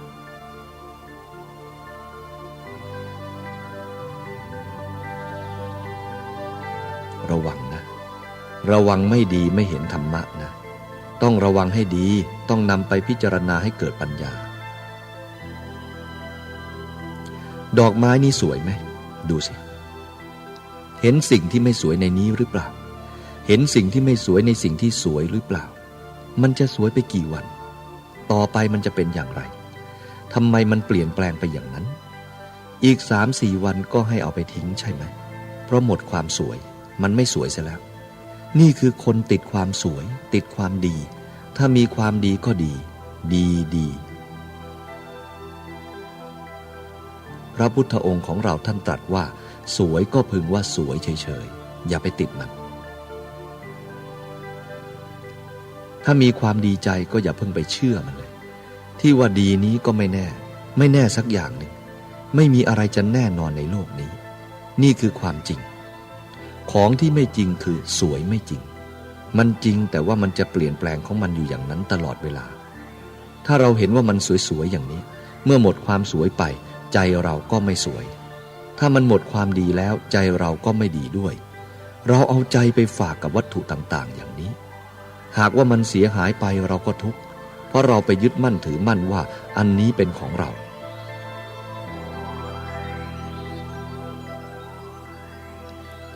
พระพุทธเจ้าท่านให้รู้จักว่ามันเป็นธรรมชาติของมันเท่านั้นสวยเกิดขึ้นมาอีกไม่กี่วันก็หายแล้วอย่างนี้ปัญญาก็เกิดแล้วฉะนั้นท่านจึงให้เห็นอนิจจังเห็นว่ามันสวยก็ว่าไม่ใช่เห็นว่าไม่สวยก็ว่าไม่ใช่ เห็นว่าดีก็ไม่ใช่ ให้เห็นไว้อย่างนี้ ดูอยู่เสมออย่างนี้ จะเห็นความจริงในสิ่งที่ไม่จริง จะเห็นความไม่เปลี่ยนแปลงในสิ่งที่มันเปลี่ยนแปลงอย่างนั้น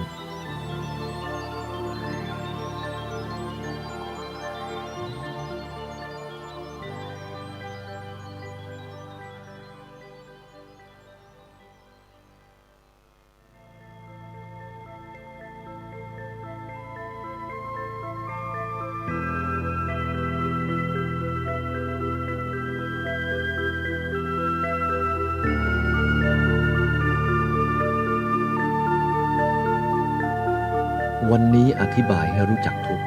สิ่งที่ให้เกิดทุกข์สิ่งที่ดับทุกข์ข้อปฏิบัติให้ถึงความดับทุกข์4 อย่างนี้รู้จักทุกข์เมื่อทุกข์แล้วก็ทิ้งรู้จักเหตุที่จะให้ทุกข์เกิดแล้วก็ทิ้งปฏิบัติให้ถึงความดับทุกข์ก็เห็นอนิจจังทุกขังอนัตตาเป็นของไม่แน่นอนทุกข์แล้วก็ดับมันดับแล้วจะไปอยู่ที่ไหนเราปฏิบัติแล้วจะเอาอะไรปฏิบัตินี้ปฏิบัติเพื่อละไม่ใช่เพื่อเอาอย่างโยมที่ถามเมื่อกลางวันนี้ว่าเป็นทุกข์อาตมาถามว่าโยมอยากเป็นอะไรตอบว่าอยากตรัสรู้ธรรมอยากตรัสรู้ธรรมมันไม่ได้ตรัสหรอกอย่าให้มันอยากเลยอาตมาบอกไปจะรู้หรือไม่ก็ตามเถอะนะเมื่อรู้จักทุกข์ตามความจริงมันก็ทิ้งทุกข์รู้จักเหตุให้ทุกข์เกิดที่ไหนทุกข์จะเกิดก็ไม่ทำมันจะปฏิบัติมันก็ดับทุกข์ที่ปฏิบัติให้ถึงความดับทุกข์อันนี้ก็ไม่ใช่ตัวไม่ใช่ตนไม่ใช่เราไม่ใช่เขาเห็นเช่นนี้ทุกข์ก็ดับเหมือนคนเดินทางไปเดินไปถึงแล้วก็หยุดอยู่มันดับนั่นใกล้ต่อพระนิพพานง่ายๆเดินไปก็เป็นทุกข์ถอยกลับก็เป็นทุกข์หยุดอยู่ก็เป็นทุกข์เดินไปก็ไม่เดินถอยกลับก็ไม่ถอยหยุดอยู่ก็ไม่หยุดมีอะไรเหลือไหมดับรูปมันดับนามมันก็ดับนี่เรียกว่าดับทุกข์ฟังยากสักหน่อยนะถ้าหากเราภาวนาพิจารณาเรื่อยๆมันจะพ้นขึ้นมาแล้วจะรู้จักมันจะดับของมันอย่างนั้นที่สุดคำสอนพระพุทธเจ้าเป็นอย่างนั้นหมดละไม่เป็นไรละหมด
ดีตชาติอาตมาได้มาเป็นพี่ๆน้องๆของญาติโยมแถวๆนี้ก็เป็นได้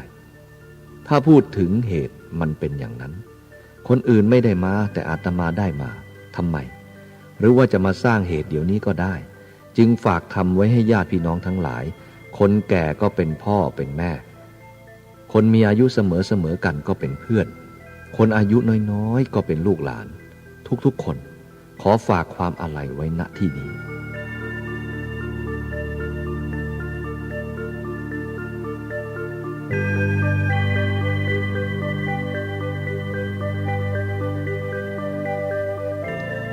ญาติโยมทั้งหลายจงเป็นผู้ขยันขันแข็ง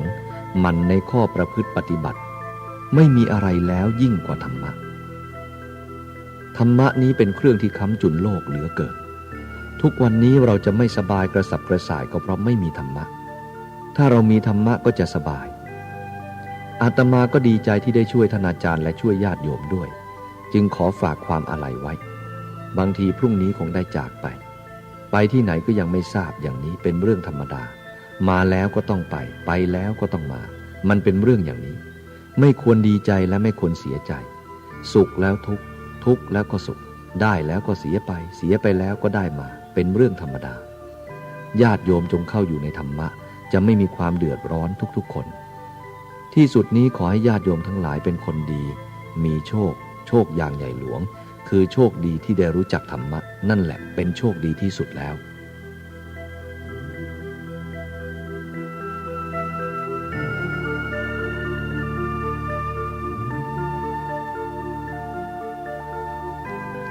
ในวาระสุดท้ายญาติโยมทุกคนมีความสงสัยอะไรในใจให้ถามปัญหาได้มีไหมล่ะสมัยก่อนครั้งพุทธกาลเรื่องสาวกไม่ชอบพระพุทธเจ้าก็มีเพราะพระพุทธเจ้าบอกให้ขยันไม่ให้ประมาทสาวกที่ขี้เกียจกลัวและเกลียดเมื่อคราวที่พระพุทธเจ้านิพพานสาวกกลุ่มหนึ่งร้องไห้ว่าพระพุทธเจ้าของเรานิพพานแล้วจะไม่มีใครเป็นครูเป็นอาจารย์สอนเราสาวกกลุ่มนี้ก็โง่สาวกอีกกลุ่มหนึ่งยกมือสาธุพระพุทธเจ้าตายแล้วเราสบายไม่มีใครบังคับเรากลุ่มที่สามเมื่อพระพุทธองค์นิพพานแล้วก็สบายใจปล่อยสลดสังเวชในสังขารนี่มีกลุ่มหนึ่งกลุ่มสองกลุ่มสามเราจะเอากลุ่มไหนล่ะจะเอากลุ่มสาธุหรือจะเอากลุ่มไหนกลุ่มหนึ่งเมื่อพระพุทธองค์นิพพานแล้วก็ร้องไห้นี่คือคนที่ไม่ถึงธรรมะกลุ่มที่สองนั้นเกลียดไปทำอันนี้ก็ไม่ได้ทำอันนั้นก็ไม่ได้ผิดทั้งนั้นกลัวท่านจะดุเอากลัวท่านจะว่าเอาเมื่อท่านนิพพานแล้วสบายใจทุกวันนี้เช่นกันบางทีท่านอาจารย์อาจจะมีลูกศิษย์เกลียดเหมือนกันแล้วนะเกลียดอยู่ในใจอดไว้คนมีกิเลสก็ต้องเป็นทุกคนแม้แต่พระพุทธองค์ยังมีสาวกรังเกียจอาตมามีลูกศิษย์รังเกียจเหมือนกันไปบอกให้เขาทิ้งความชั่วเขาเสียดายความชั่วเขาเกลียดเอาอย่างนี้ก็มีเยอะฉะนั้นปัญญาชนทั้งหลายให้พากันตั้งอยู่ในธรรมะให้แน่นหนา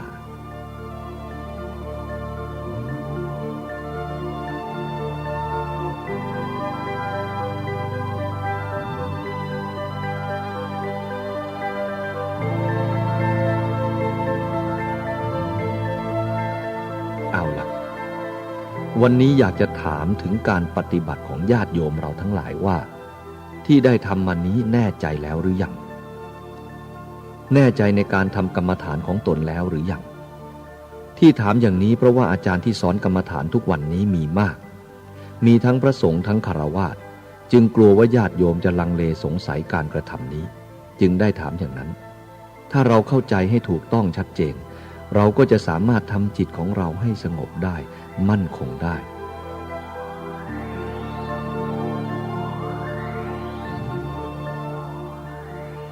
แล้วให้เข้าใจด้วยว่ามรรค8ประการนั้นมันรวมอยู่ที่ศีลสมาธิปัญญาไม่ได้รวมอยู่ที่อื่น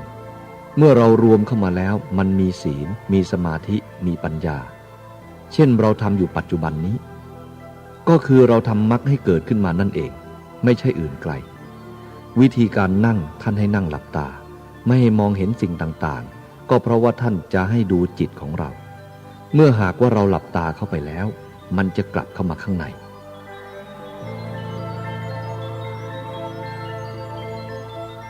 เมื่อเรานั่งหลับตาให้ยกความรู้ขึ้นเฉพาะลมหายใจเอาลมหายใจเป็นประธานน้อมความรู้สึกตามลมหายใจเราจึงจะรู้ว่าสติมันจะรวมอยู่ตรงนี้ความรู้จะมารวมอยู่ตรงนี้ความรู้สึกจะมารวมอยู่ตรงนี้เมื่อมรรคนี้มันสามัคคีกันเมื่อใดเราจะได้มองเห็นว่าลมเราเป็นอย่างนี้ความรู้สึกเราเป็นอย่างนี้จิตเราเป็นอย่างนี้อารมณ์เราเป็นอย่างนี้เราจึงจะรู้จักที่รวมแห่งสมาธิที่รวมแห่งมรรคสามัคคีในที่เดียวกันเมื่อเราทำสมาธิกำหนดจิตลงกับลมนึกในใจว่าที่นี่เรานั่งอยู่คนเดียวรอบๆข้างเรานี้ไม่มีใครไม่มีอะไรทั้งนั้นแหละทำความรู้สึกอย่างนี้เรานั่งอยู่คนเดียวให้กำหนดอย่างนี้จนกว่าจิตของเรามันจะวางข้างนอกหมดดูลมเข้าออกอย่างเดียวเท่านั้นมันจะวางข้างนอกจะมีใครหรือไม่หรือว่าคนนี้นั่งตรงโน้นคนโน้นนั่งตรงนี้อะไรวุ่นวายมันจะไม่เข้ามาเราเหวี่ยงมันออกไปเสียว่าไม่มีใครอยู่ที่นี้มีแต่เราคนเดียวนั่งอยู่ตรงนี้จนกว่าจะทำสัญญาอย่างนี้ให้มันหมดไปจนกว่าจะไม่มีความสงสัยในรอบๆข้างของเรานี้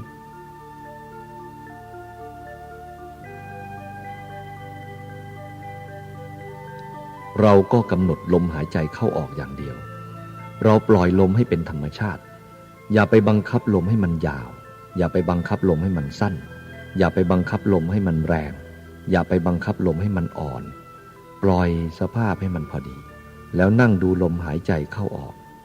เมื่อมันปล่อยอารมณ์เสียงรถยนต์ก็ไม่รำคาญเสียงอะไรก็ไม่รำคาญไม่รำคาญสักอย่างข้างนอกจะเป็นรูปเป็นเสียงไม่รำคาญทั้งนั้นเพราะว่ามันไม่รับเอามันมารวมอยู่ที่ลมหายใจเรานี้ถ้าจิตของเราวุ่นวายกับสิ่งต่างๆไม่ยอมรวมเข้ามาก็ต้องสูดลมเข้าให้มากที่สุดจนกว่าจะไม่มีที่เก็บแล้วก็ปล่อยลมออกให้มากที่สุดจนกว่าลมจะหมดในท้องเราสัก3 ครั้งแล้วตั้งความรู้ใหม่แล้วสูดลมต่อไปอีกแล้วตั้งขึ้นใหม่พักหนึ่งมันก็สงบไปเป็นธรรมดาของมันสงบไปอีกสักพักหนึ่งมันก็ไม่สงบอีกอย่างนี้มันก็มีวุ่นวายขึ้นมาอีกเมื่อมันเป็นเช่นนี้แล้วเราก็กำหนดจิตของเราให้ตั้งมั่นสูดลมหายใจเข้ามาหายใจเอาลมในท้องของเราออกให้หมดแล้วก็สูดลมเอาเข้ามาให้มากพักหนึ่งแล้วก็ตั้งใหม่อีกกำหนดลมนั้นต่อไปอีกทำอย่างนี้ไปเรื่อยๆเมื่อมันเกิดอย่างนี้ก็ทำอย่างนี้เรื่อยไปแล้วก็กลับมาตั้งสติกับลมหายใจเข้าออกทำความรู้สึกต่อไปอีกอย่างนี้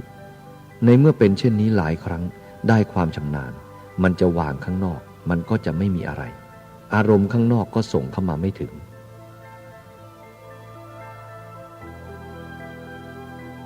สติตั้งมั่นดูลมเข้าออกต่อไปอีกถ้าจิตสงบ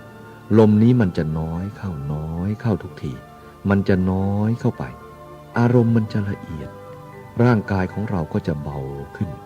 มันก็วางอารมณ์ข้างนอกดูข้างในต่อไปตอนนั้นไปเราก็รู้ข้างนอกมันจะรวมเข้าข้างในเมื่อรวมเข้าข้างในแล้วความรู้สึกอยู่ในที่มันรวมกันอยู่ในลมหายใจนั้นมันจะเห็นลมชัดเห็นลมออกลมเข้าชัดแล้วมันจะมีสติชัดเห็นอารมณ์ชัดขึ้นทุกอย่างจะเห็นศีลเห็นสมาธิเห็นปัญญาโดยอาการมันรวมกันอยู่นี้เรียกว่ามรรคสามัคคีเมื่อความสามัคคีเกิดขึ้นมาแล้วมันก็ไม่มีอาการวุ่นวายเกิดขึ้นในจิตของเรามันจะรวมลงเป็นหนึ่งนี้เรียกว่าสมาธิ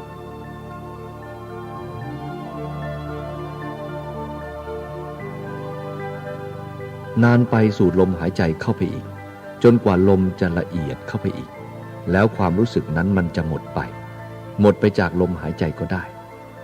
มันจะมีความรู้สึกอันหนึ่งมาลมหายใจที่มันจะหายไปคือมันละเอียดอย่างยิ่งจนบางทีเรานั่งอยู่เฉยๆก็เหมือนลมไม่มีแต่ว่ามันมีอยู่หากรู้สึกเหมือนว่ามันไม่มีเพราะอะไรเพราะว่าจิตตัวนี้มันละเอียดมากที่สุด มันมีความรู้เฉพาะของมันนี่เหลือแต่ความรู้อันเดียวถึงลมมันจะหายไปแล้วความรู้สึกที่ว่าลมหายไปก็ตั้งอยู่ทีนี้จะเอาอะไรเป็นอารมณ์ต่อไปเล่าก็เอาความรู้นี่แหละเป็นอารมณ์ต่อไปอีกความรู้ที่ว่าลมไม่มีลมไม่มีอยู่อย่างนี้เสมอนี่แหละเป็นความรู้อันหนึ่ง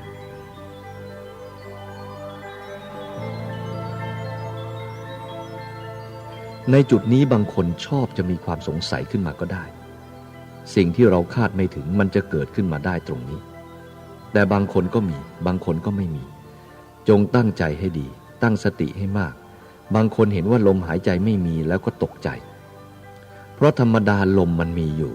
เมื่อเราคิดว่าลมไม่มีแล้วก็ตกใจว่าลมไม่มีกลัวว่าเราจะตายก็ได้ตรงนี้ให้เรารู้ทันมันว่าอันนี้มันเป็นของมันอย่างนี้แล้วเราจะดูอะไร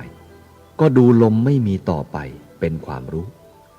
นี่จัดว่าเป็นสมาธิอันแน่วแน่ที่สุดของสมาธิมีอารมณ์เดียวแน่นอน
ผู้ปฏิบัติไม่ใช้ปัญญา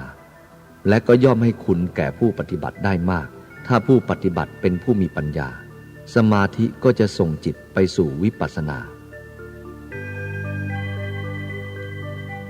สิ่งที่จะเป็นโทษแก่ผู้ปฏิบัตินั้นก็คือการที่ผู้ปฏิบัติหลงติดอยู่ในอัปปนาสมาธิซึ่งเป็นความสงบลึกและมีกำลังอยู่นานที่สุดเมื่อจิตสงบก็เป็นสุขเมื่อเป็นสุขแล้วก็เกิดอุปทานยึดสุขนั้นเป็นอารมณ์ไม่อยากจะพิจารณาอย่างอื่นอยากมีสุขอยู่อย่างนั้นเมื่อเรานั่งสมาธินานๆจิตมันจะถลำเข้าไปง่าย พอเริ่มกำหนดมันก็สงบแล้วก็ไม่อยากจะทำอะไรไม่อยากออกไปไหนไม่อยากพิจารณาอะไรอาศัยความสุขนั้นเป็นอยู่อันนี้จึงเป็นอันตรายแก่ผู้ประพฤติปฏิบัติอย่างหนึ่ง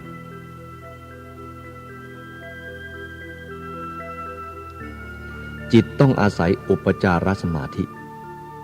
คือกำหนดเข้าไปสู่ความสงบพอสมควรแล้วก็ถอนออกมารู้อาการภายนอก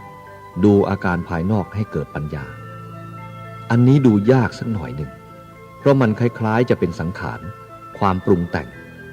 เมื่อมีความคิดเกิดขึ้นมาเราอาจจะเห็นว่าอันนี้มันไม่สงบความเป็นจริงความรู้สึกนึกคิดในเวลานั้นมันรู้สึกอยู่ในความสงบพิจารณาอยู่ในความสงบแล้วก็ไม่รำคาญบางทีก็ยกสังขารขึ้นมาพิจารณาที่ยกขึ้นมาพิจารณานั้นไม่ใช่คิดเอาหรือเดาเอามันเป็นเรื่องของจิตที่เป็นขึ้นมาเองของมันอันนี้เรียกว่าความรู้อยู่ในความสงบความสงบอยู่ในความรู้ถ้าเป็นสังขารความปรุงแต่งจิตมันก็ไม่สงบมันก็รำคาญแต่อันนี้ไม่ใช่เรื่องปรุงแต่งมันเป็นความรู้สึกของจิตที่เกิดขึ้นจากความสงบเรียกว่าการพิจารณานี่ปัญญาเกิดตรงนี้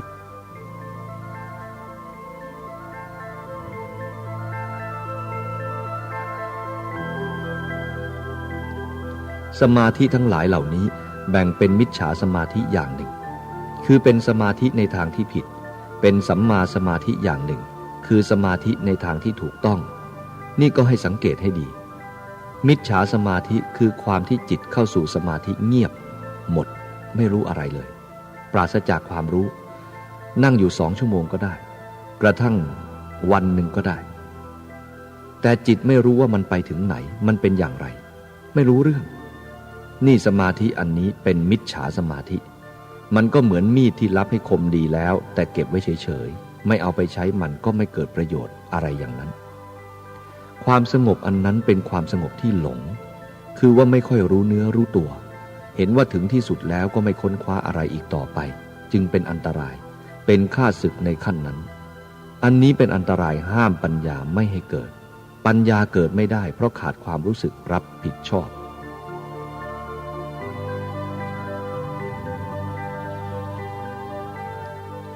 ส่วนสัมมาสมาธิที่ถูกต้องถึงแม้จะมีความสงบไปถึงแค่ไหนก็มีความรู้อยู่ตลอดกาลตลอดเวลามีสติสัมปชัญญะสมบูรณ์บริบูรณ์รู้ตลอดกาลนี่เรียกว่าสัมมาสมาธิ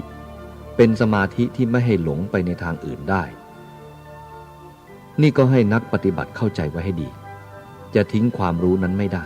จะต้องรู้แต่ต้นจนปลายทีเดียวจึงจะเป็นสมาธิที่ถูกต้องขอให้สังเกตให้มากสมาธิชนิดนี้ไม่เป็นอันตราย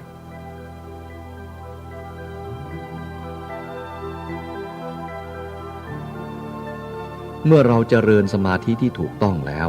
อาจจะสงสัยว่ามันจะได้ผลที่ตรงไหนมันจะเกิดปัญญาที่ตรงไหนเพราะท่านตรัสว่าสมาธิเป็นเหตุให้เกิดปัญญาวิปัสสนาสมาธิที่ถูกต้องเมื่อเจริญแล้วมันจะมีกำลังให้เกิดปัญญาทุกขณะในเมื่อตาเห็นรูปก็ดีหูฟังเสียงก็ดีจมูกดมกลิ่นก็ดีลิ้นลิ้มรสก็ดีกายถูกต้องโผฏฐัพพะก็ดีทันมารมณ์เกิดกับจิตก็ดีอิริยาบถยืนก็ดีนั่งก็ดีนอนก็ดีจิตก็จะไม่เป็นไปตามอารมณ์แต่จะเป็นไปด้วยความรู้ตามความเป็นจริงของธรรมะ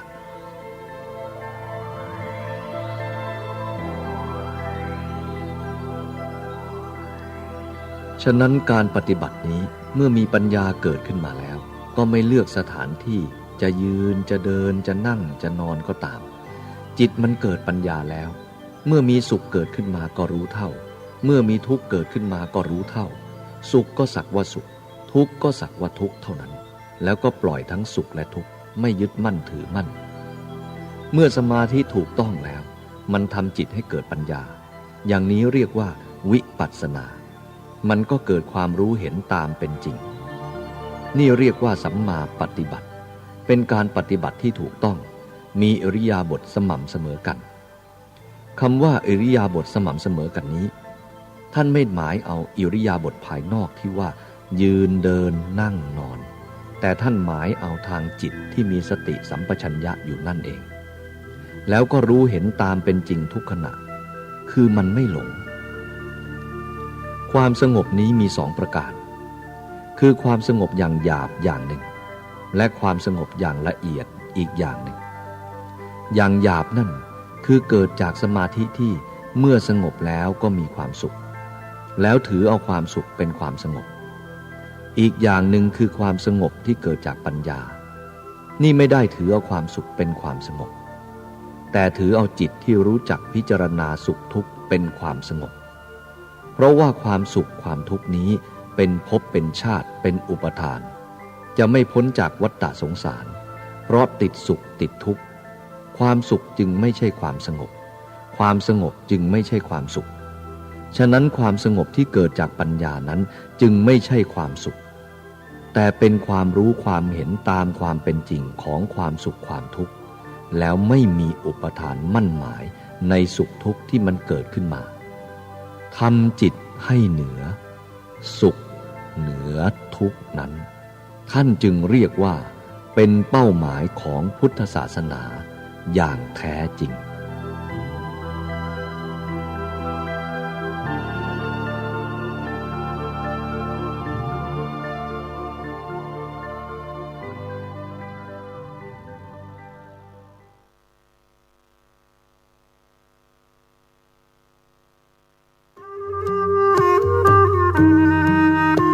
ขอเชิญร่วมอนุโมทนาบุญใหญ่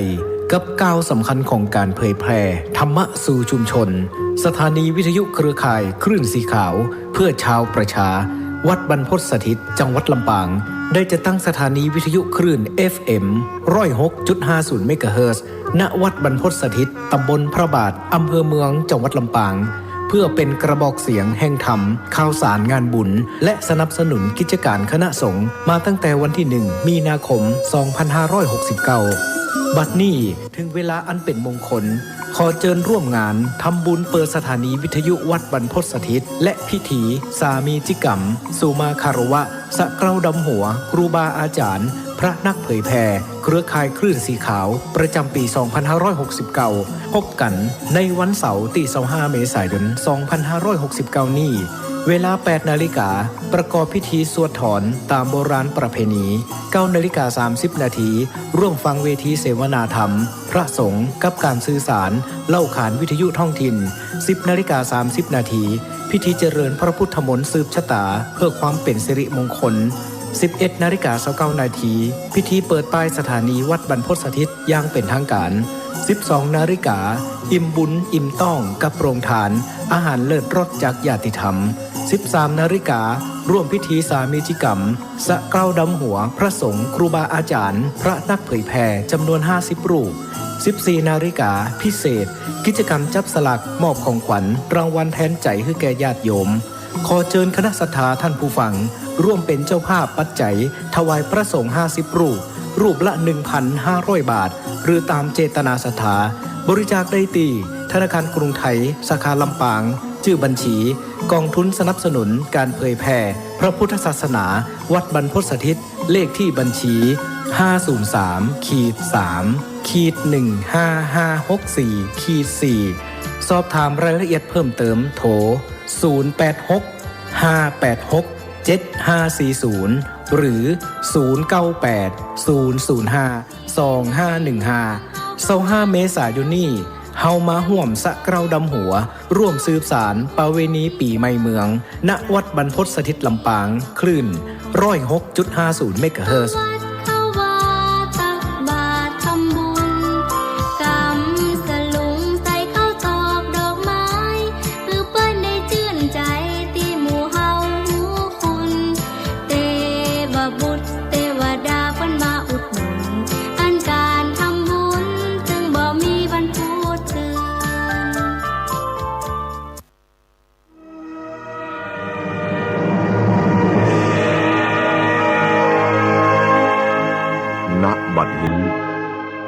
ขอเชิญท่านสาธุชนสดับฟังพระธรรมคำสั่งสอนของพระโพธิญาณเถระหลวงพ่อชาสุภัทโทแห่งวัดหนองป่าพงเรื่องกบเท่านั่งเฝ้ากอบัว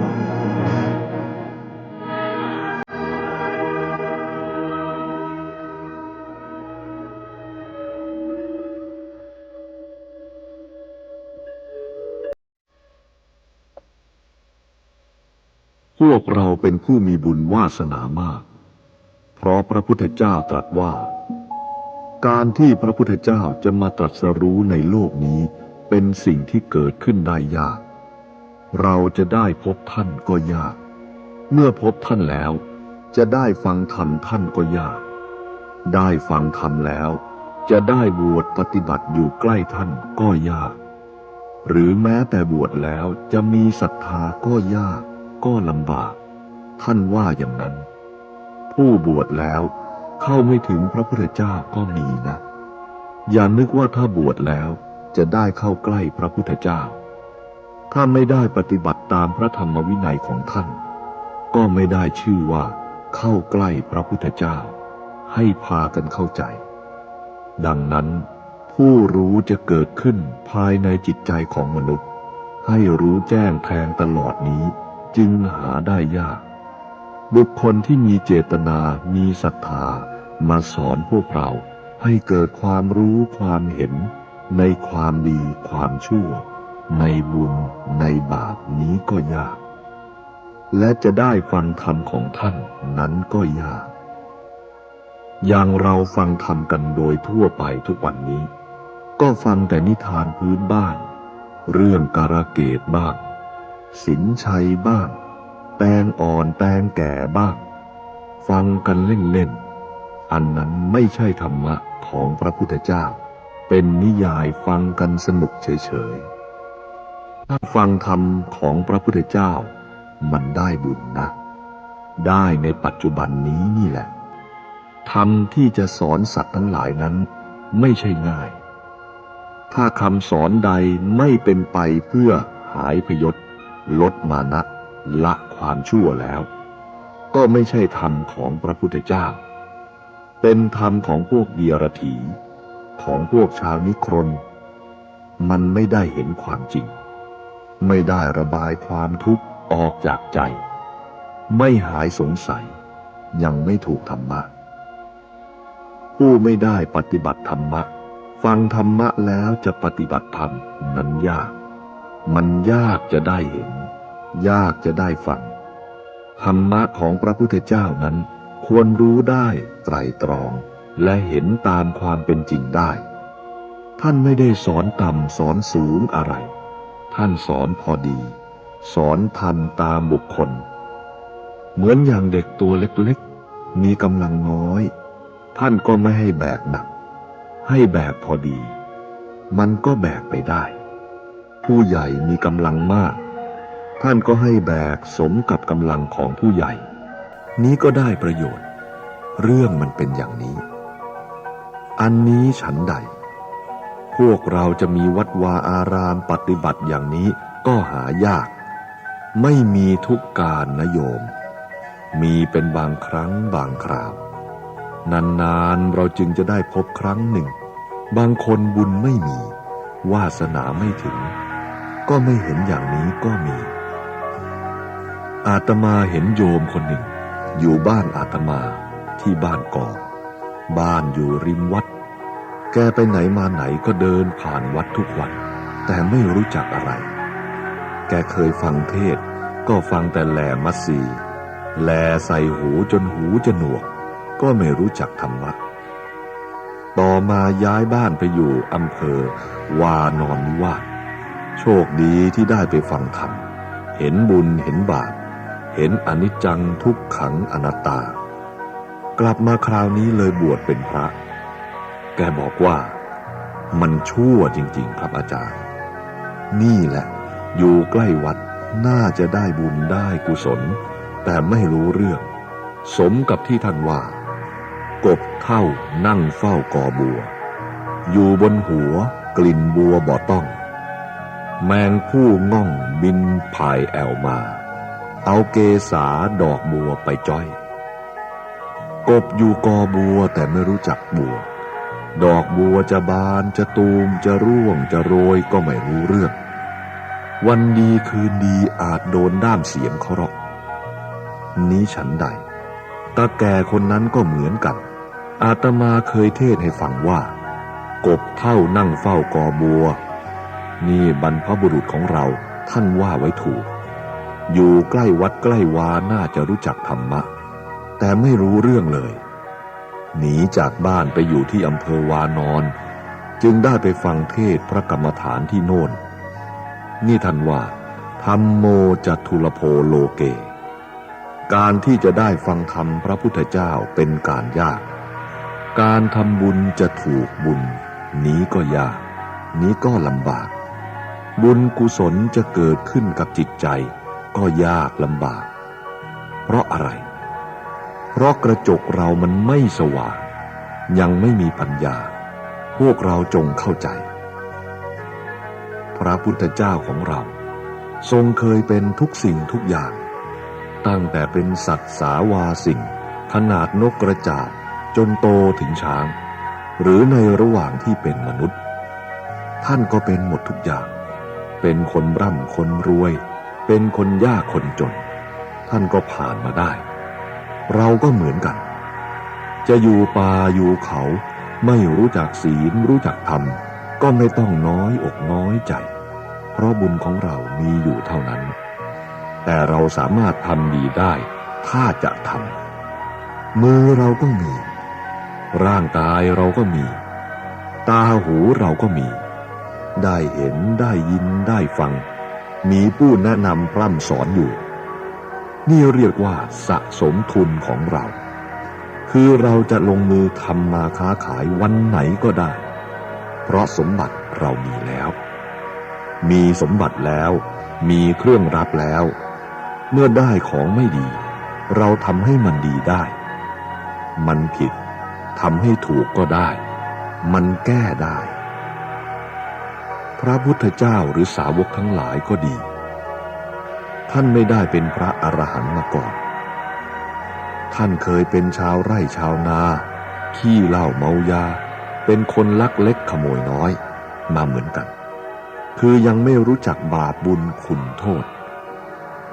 คนไม่รู้จักก็ทำอะไรได้ทุกอย่างแต่เมื่อรู้แล้วท่านก็เลิกท่านก็ละถอนออกมาได้ฟังธรรมแล้วเข้าใจรู้นั่นรู้นี่ตรัสรู้ธรรมะได้เรื่องตรัสรู้ธรรมะเราได้ยินว่าพระพุทธเจ้าตรัสรู้ธรรมะก็นึกว่าเป็นเรื่องของท่านทุกอย่างไม่ใช่นะเป็นเรื่องของเราทุกคนก็ได้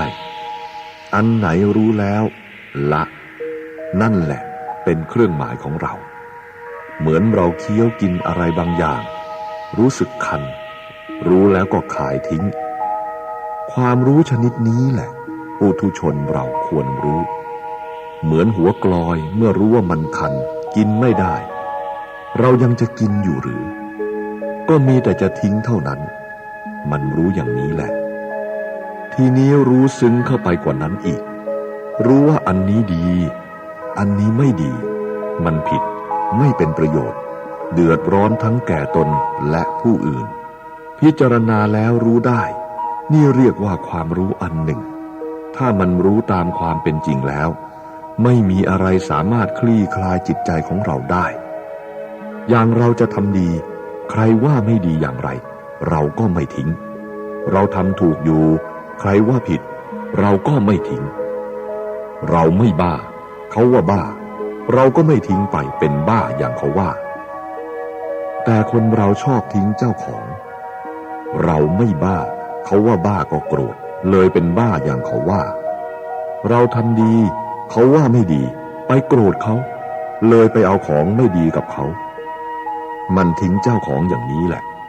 ไม่รู้ตามความเป็นจริงของเจ้าของภาษาธรรมะที่พระพุทธเจ้าท่านสอนนั้น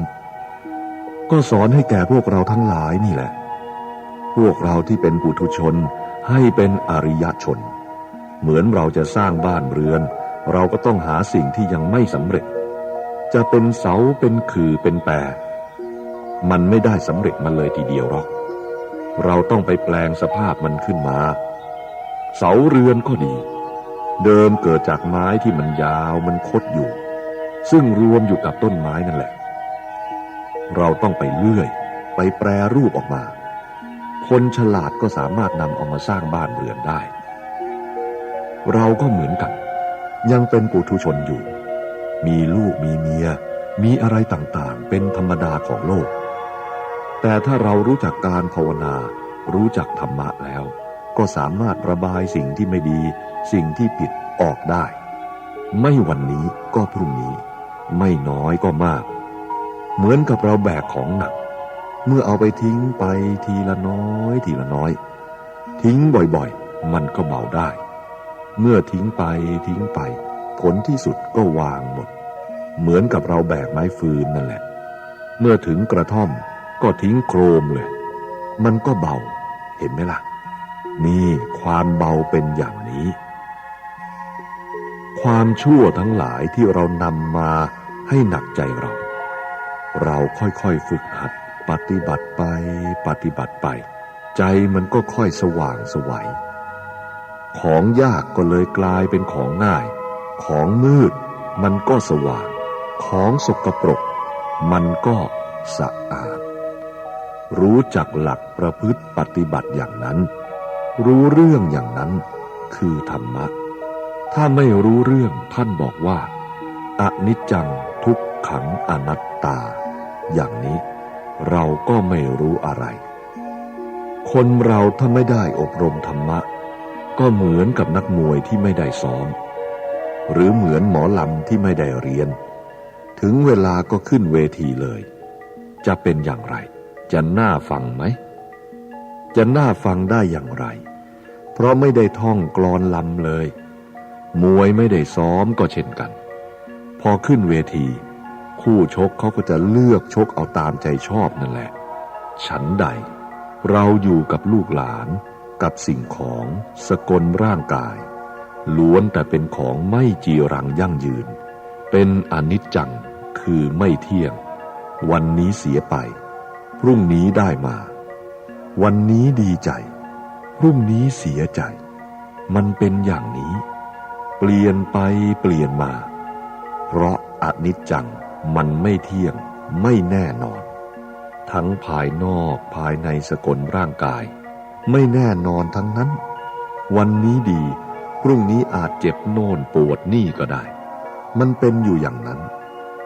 ถ้าคนไม่เข้าใจก็น้อยอกน้อยใจในสิ่งเหล่านี้ว่าทำไมจึงเป็นอย่างนี้อัจฉตาธรรมาธรรมภายในของภายในคือสกลร่างกายของเรานี้บางทีเจ็บโน่นปวดนี่เจ็บขาปวดท้องมันไม่แน่นอนพหิทธาธรรมาธรรมภายนอกคือของผู้อื่นหรือสิ่งของต่างๆเช่นต้นไม้ภูเขาเป็นต้นพวกเรามีทั้งโยมผู้หญิงโยมผู้ชายก็เหมือนกันถ้าพูดไม่ถูกใจก็โกรธถ้าพูดถูกใจก็หัวเราะเอามะขามเปรี้ยวมาให้ทานก็หลับตาหยีเหมือนกันทุกคนนั่นแหละถ้าหวานก็หวานเหมือนกันมันเหมือนกันโดยสันฐานลักษณะจิตใจนี้ก็เหมือนกัน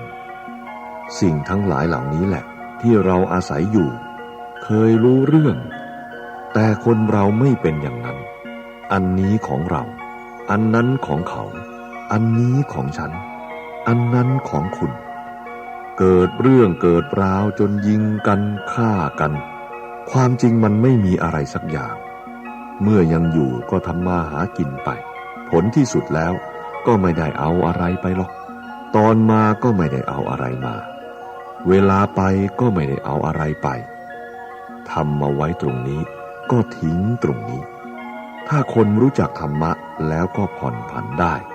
อภัยกันได้บางสิ่งบางอย่างผู้ไม่รู้อะไรก็เอาแล้วไม่ยอมกันอาตมาเคยเห็นหมาตัวหนึ่งเอาข้าวให้มันกินมันกินแล้วกินไม่หมดมันก็นอนเฝ้าอยู่ตรงนั้นอิ่มจนกินไม่ได้แล้วก็ยังนอนเฝ้าอยู่ตรงนั้นแหละนอนซึมประเดี๋ยวก็ชำเลืองตาดูอาหารที่เหลือถ้าหมาตัวอื่นจะมากินไม่ว่าตัวเล็กตัวใหญ่ก็ขู่ไก่จะมากินก็ห้องท้องจะแตกอยู่แล้วจะให้เขากินก็ไม่ได้หวงไว้มาดูคนก็เหมือนกันถ้าไม่รู้จักธรรมะธรรมโม ก็ไม่รู้จักผู้น้อยผู้ใหญ่ถูกกิเลสคือโลภะโทสะโมหะเข้าครอบงำจิตใจแม้จะมีสมบัติมากมายก็หวงไว้ไม่รู้จักเฉลี่ยเจือจางแม้แต่จะให้ทานแก่เด็กยากจนหรือคนชราที่ไม่มีจะกินก็ยากอาตมาคิดดูว่ามันเหมือนสัตว์จริงเนาะคนพวกนี้ไม่มีคุณสมบัติของมนุษย์เลยพระพุทธองค์ตรัสว่ามนุษย์ดิรัจฉาโนมนุษย์เหมือนสัตว์ดิรัจฉานเป็นอย่างนั้นเพราะขาดความเมตตากรุณามุทิตาอุเบกขาฉะนั้นพระพุทธเจ้าจึงว่าให้พากันมีศีลความมีศีลดีอย่างไรบางคนว่ามีศีลแล้วจะไปสวรรค์ไปนิพพานเรื่องสวรรค์เรื่องนิพพานก็คือเรื่องความสุขหรือความดีทั้งหลายถ้ามีศีลธรรมแล้วอยู่กันสบายไม่ก่อกวนไม่สร้างความเดือดร้อนใส่หมู่ใส่คณะใส่บ้านใส่เมืองใส่พี่ป้าน้าอาใส่เจ้าใส่นายบ่าวไพร่ราษฎรไม่มีถ้าเรามีศีลธรรมก็อยู่เย็นเป็นสุขสมกับที่พระท่านว่าสีเลนะสุขติยันติสีเลนะโภคสัมปทาสีเลนะนิพพุติยันติตัสมาสีลังวิโสทะเยเวลาให้ศีลสุดท้ายท่านสรุปอย่างนี้พวกเราว่าม้วนศีลคือสรุปหรือบอกอานิสงส์ทำไมจึงว่าม้วนศีลก็เหมือนเราสารตะกร้านั่นแหละสารแล้วเราก็ม้วนขมวดปากมันแล้วทำหูใส่ทำสายใส่สีเลนะสุขติยันติจะมีความสุขเพราะศีลมีความสุขเพราะทำถูกนายจ้างกับลูกจ้างมีความซื่อสัตย์ต่อกันหรือบ่าวไพร่ราษฎรพี่น้องก็ซื่อสัตย์ต่อกันมันก็สบายเท่านั้นสีเลนะโภคสัมปทาสมบัติทั้งหลายก็มีขึ้นมาถึงมีน้อยก็สบายมีหลายก็ไม่ลำบากไม่แก่งแย่งกันนี่คือความสบายถ้าพูดถึงศีลเอากระเป๋าวางไว้ริมทางก็ไม่หาย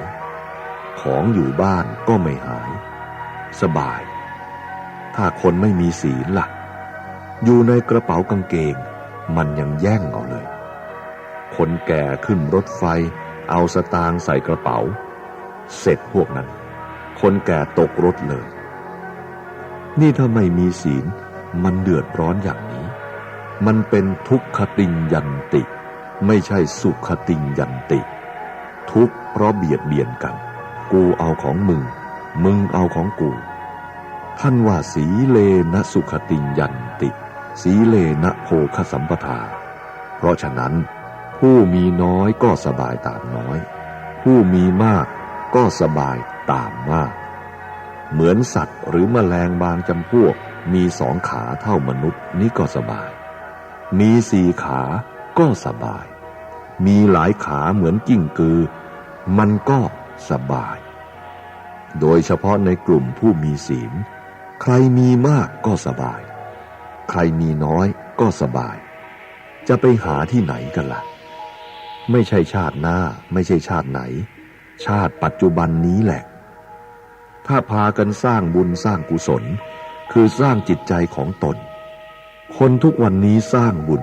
ไม่รู้จักว่าบุญอยู่ตรงไหนไม่รู้เรื่องพากันไปทำบุญก็ไปลื่นเริงสนุกสนานกินเหล้าเมายาก็เสร็จกันแค่นั้นสนุกเท่านั้นบุญกุศลคือความดีไม่ก่อกวนไม่สร้างความเดือดร้อนวุ่นวายดังนั้นจึงว่าเราไม่เคยได้ฟังธรรมพระพุทธเจ้าเลยเวลาของหายลูกตายเมียตายจึงพากันร้องไห้ตาเปียกตาแฉะทำไมถึงเป็นอย่างนั้นเพราะไม่ได้ฝึกไว้ไม่ได้ซ้อมไว้ไม่รู้ว่าของมันเกิดได้ตายได้มันหายเป็นมันเป็นเรื่องธรรมดาจริงๆนะดูสิ บ้านไหนเมืองไหนมันก็เป็นอย่างนี้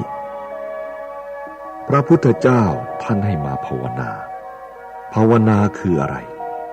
คือมาทำจิตใจให้สงบเสียก่อนปกติใจมันมีอะไรหุ้มห่ออยู่เป็นใจที่ยังเชื่อไม่ได้ถ้ามาทำให้สงบแล้วมันจะเกิดความรู้สึกขึ้นมาใจมันก็สบายสงบมันจะแสดงอะไรออกมาเห็นรูปเห็นเวทนาเห็นสัญญาเห็นสังขารเห็นวิญญาณมันจะค่อยพิจารณาไปเกิดความรู้ว่าอันนี้มันพาดีพาไม่ดีพาผิดพาถูกท่านให้พิจารณาอันนี้ก่อนเรียกว่าสมถภาวนาเมื่อใจเราสบายมันสว่างมันขาวมันสงบความนึกคิดที่จิตใจก็สบายขึ้นมันต่างจากความนึกคิดของคนที่ไม่สบายใจมีความโลภความโกรธความหลงอยู่ในใจคือคนนึกคิดไม่ดีใจไม่สบายคิดไปทั่วคิดจนไม่ได้หลับไม่ได้นอนคิดไปสารพัดคิดแต่เรื่องไม่สบายนั่นแหละถ้าใจสบายล่ะคิดไปไหนก็มีแต่เรื่องสบายเรื่องสงบเรื่องระงับมีแต่เรื่องเป็นประโยชน์ทั้งนั้นถ้าจิตใจมันเป็นแล้วก็เป็นอย่างนั้นดังนั้นท่านจึงให้พิจารณาเรียกว่าภาวนาอย่างพวกเราทั้งหลายที่พากันทำวันนี้บางคนอาจไม่เคยทำเลยเคยแต่ไปเรียนเอาคาถากับคนนั้นคนนี้ได้คาถาแล้วก็ไปภาวนาให้พ่อให้แม่ให้คนโน้นคนนี้สัตว์โน้นสัตว์นี้ให้ตนเองไม่มีตนไม่มีความดีแต่จะให้ความดีแก่คนอื่นจะเอาความดีที่ไหนไปให้เขาอย่างเราจะภาวนาให้พ่อแม่หรือใครก็ตามทั้งที่มีชีวิตอยู่หรือล่วงลับไปแล้วเบื้องแรกเราต้องภาวนาให้ตัวเองก่อนเพื่อชำระความชั่วออกจากจิตใจให้ความดีปรากฏขึ้นในตัวเราต่อจากนั้นจึงแผ่ความดีที่ตนมีตนได้ให้แก่คนอื่นอย่างนี้จึงจะสำเร็จประโยชน์ได้ไม่ใช่ว่าให้ทั้งที่ตนเองไม่มีนี่คือความเข้าใจผิดภาวนาแล้วก็ไม่เกิดประโยชน์อะไรการภาวนาคือทำให้เกิดขึ้นมีขึ้นที่ไม่รู้ทำให้มันรู้ที่ไม่ดีทำให้มันดีใจเป็นบาปเป็นกรรมทำให้เป็นบุญเป็นกุศลการสร้างบุญไม่ใช่ทำโดยการให้ทานอย่างเดียวการรักษาศีลการเจริญเมตตาภาวนาการฟังธรรมเหล่านี้เป็นบุญทั้งหมดเป็นเหตุที่จะให้บุญเกิดบางคนจะทำบุญแต่ละทีก็คอยแต่จะให้มีเงินมากๆซะก่อนเลยไม่ได้ทำสักทีเห็นคนอื่นทำก็อ่อนซอนกับท่านคิดว่าเพิ่มบุญหลายน้อคนไม่รู้จักบุญไม่ใช่อย่างนั้นการละความชั่วละความผิดมันก็เป็นบุญแล้วการรักษาศีลการเจริญภาวนาการฟังพระธรรมเทศนาทำให้เกิดความเฉลียวฉลาดขึ้นมาเหล่านี้ก็ทำให้เกิดบุญขึ้นได้แล้วคนเราสมัยนี้เข้าใจว่าการทำบุญคือการให้ทานเท่านั้นเพราะส่วนมากได้ยินพระท่านเทศเรื่องทานบารมีทานอุปบารมีทานปรมัตถบารมีแต่ไม่ได้อธิบายให้เกิดความเข้าใจคนส่วนมากจึงมักเข้าใจกันว่าการทำบุญคือการนำเอาสิ่งของไปถวายพระมากๆคนยากคนจนก็เลยทำไม่ได้เพราะไม่เข้าใจภาษาบาลีดังที่กล่าวความจริงเรื่องการให้ทานท่านแบ่งไว้3ระดับคือการเสียสละสิ่งของภายนอกจัดเป็นทานบารมีการสละอวัยวะจัดเป็นทานอุปบารมีการสละชีวิตจัดเป็นทานปรมัตถบารมีหรืออีกอย่างหนึ่งว่ายอมเสียทรัพย์เพื่อรักษาอวัยวะยอมเสียอวัยวะเพื่อรักษาชีวิต ยอมเสียชีวิตเพื่อรักษาธรรมเหล่านี้ถ้าเราเข้าใจก็ไม่มีปัญหาไม่ว่าคนรวยคนจนก็สามารถทำบุญให้ทานได้โดยเฉพาะทานที่ไม่ต้องสิ้นเปลืองทรัพย์สินเงินทองคืออภัยทานซึ่งทุกคนสามารถทำได้และทานชนิดนี้พระพุทธเจ้าทรงสรรเสริญด้วยดังนั้นการสร้างคุณงามความดีมีอยู่หลายอย่างให้พากันเข้าใจบางคนคิดว่าการทำบุญให้ทานได้ผลอานิสงส์มากก็ทุ่มเทใส่จนหมดเนื้อหมดตัวไม่รู้เรื่องส่วนคนรู้เรื่องมีขนาดไหนก็ใช้ไปขนาดนั้นมันอยู่ที่การกระทำถ้าทำถูกมันเป็นบุญเป็นกุศลทุกอย่างนั่นแหละตัวอย่างเช่นการช่วยเขาขุดบ่อน้ำริมถนนเราผ่านไปก็ได้เห็นเขาทำอะไรก็ช่วยทำถามว่าได้บุญไหมตอบว่าได้อย่างไรการช่วยเขาขุดบ่อน้ำต่อไปภายหน้าเราก็ไม่ต้องซื้อน้ำใครผ่านมาก็ไม่ต้องซื้อกินเพราะเป็นน้ำสาธารณะให้ความสุขแก่มนุษย์ทั่วไปอย่างนี้เป็นต้นอย่างเราอยู่ศาลาก็ช่วยเขาปัดกวาดช่วยเขาถอนหญ้าเขาทำอะไรเราก็ช่วยไปอาศัยบ้านเขาอยู่ก็เหมือนกันจะเป็น2 วัน3 วันก็ต้องช่วยเขาทำในสิ่งที่เราทำได้นี่เรียกว่าบุญบุญมันอยู่ที่ใจของเราบ้านไหนมีบุญเรารู้ได้คนในบ้านรู้จักเคารพพ่อแม่เคารพผู้เฒ่าผู้แก่ทำอะไรก็มีความสุขมีความหมายคนไม่รู้จักบุญก็วุ่นวายอยู่นั่นแหละ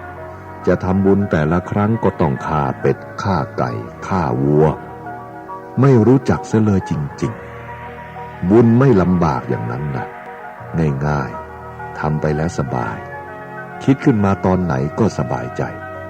จะอยู่บ้านไหนเมืองไหนก็สบายไม่ทะเลาะเบาะแว้งกันถ้าเข้าถึงธรรมะแล้วเป็นอย่างนั้นโยมผู้ชายก็รู้เรื่องโยมผู้หญิงโยมผู้หญิงก็รู้เรื่องโยมผู้ชายคนหนึ่งโมโหอีกคนหนึ่งก็เฉยซะปล่อยซะมันก็สบายถ้าไม่รู้จักศีลรู้จักธรรม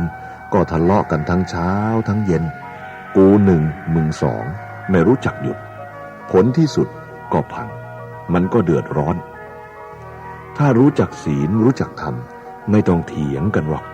พูดกันคำ2 คำก็รู้เรื่องหยุดมีความเคารพกันอย่างนั้นผู้ไม่มีศีลมีธรรมก็ดันกันอยู่นั่นแหละกู2มึง3กู4มึง5เอาตลอดคืนเลยอย่างนี้เรียกว่าหาความไม่ดีมาใส่ตัวเองคือยังไม่เข้าใจธรรมะถ้ารู้จักธรรมะแล้วโยมผู้หญิงผู้ชายอยู่ด้วยกันสบายซื่อสัตย์ต่อกันจะพูดอะไรก็พูดแต่คำจริงคำสัตย์ไม่นอกใจกันอันไหนผิดไปแล้วก็ให้มันแล้วกันไปอย่าเก็บเอามาพูดมันก็จบอันนี้ไม่อย่างนั้นของเก่าตั้งแต่สมัยไหนก็ขุดค้นมาว่ากันจนเกิดทะเลาะกันวุ่นวายอยู่ในวัดวาอารามพระเจ้าพระสงฆ์มีความสามัคคีกันองค์หนึ่งพูดแล้วก็จบไม่มีปัญหาอยู่ในบ้านในเรือนก็เหมือนกันพ่อแม่พูดแล้วก็แล้วกันนี่เรียกว่าอำนาจของศีลของธรรมถ้ามีศีลมีธรรมมันง่ายอย่างนี้สีเลนะสุขติงยันติเราจะมีปัญญาพ้นจากทุกข์ได้ก็เพราะศีลนี่แหละให้เราพิจารณาอย่างนี้เมื่อก่อนมีโยมคนหนึ่งเป็นชาวสวยมาหาอาตมาถามว่าครูบาอาจารย์ให้ข้าน้อยรักษาศีลจะให้กินอะไรอาตมาตอบว่าก็กินศีลนั่นแหละกินอย่างไรแกสงสัยเลยบอกว่ารักษาไปเถอะเดี๋ยวก็ได้กินหรอกแกคิดไม่ออกแย่จริงๆวันหนึ่งแกมารักษาอุโบสถแกบอกว่าไม่รู้คิดอย่างไรเนาะจึงไม่ให้กินข้าวเย็นลองกินดูก็ไม่เห็นเป็นอะไรเห็นแต่มันอร่อยเท่านั้นแกว่า แล้วทำไมจึงไม่ให้กินแกคิดไปเลยลองกินดูว่ามันจะผิดเหมือนผีเข้าเจ้าศูนย์หรือเปล่ากินดูแล้วก็ไม่เห็นเป็นอะไรดีเสียอีกแกว่า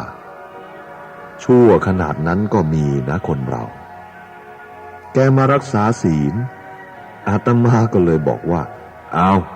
ให้รักษากันจริงๆลองดูทุกวันนี้รู้จักแล้วอาตมากลับไปเยี่ยมที่ภูดินแดงสาขาที่3แกมากราบทุกปีมาสารภาพกับอาตมาว่าโอ้ยครูบาอาจารย์แต่ก่อนผมไม่รู้เรื่องจริงๆครูบาอาจารย์ว่าให้กินศีลผมไม่รู้เรื่องเดี๋ยวนี้คิดได้แล้วก็กินศีลอย่างครูบาอาจารย์ว่าทุกวันนี้เลยสบาย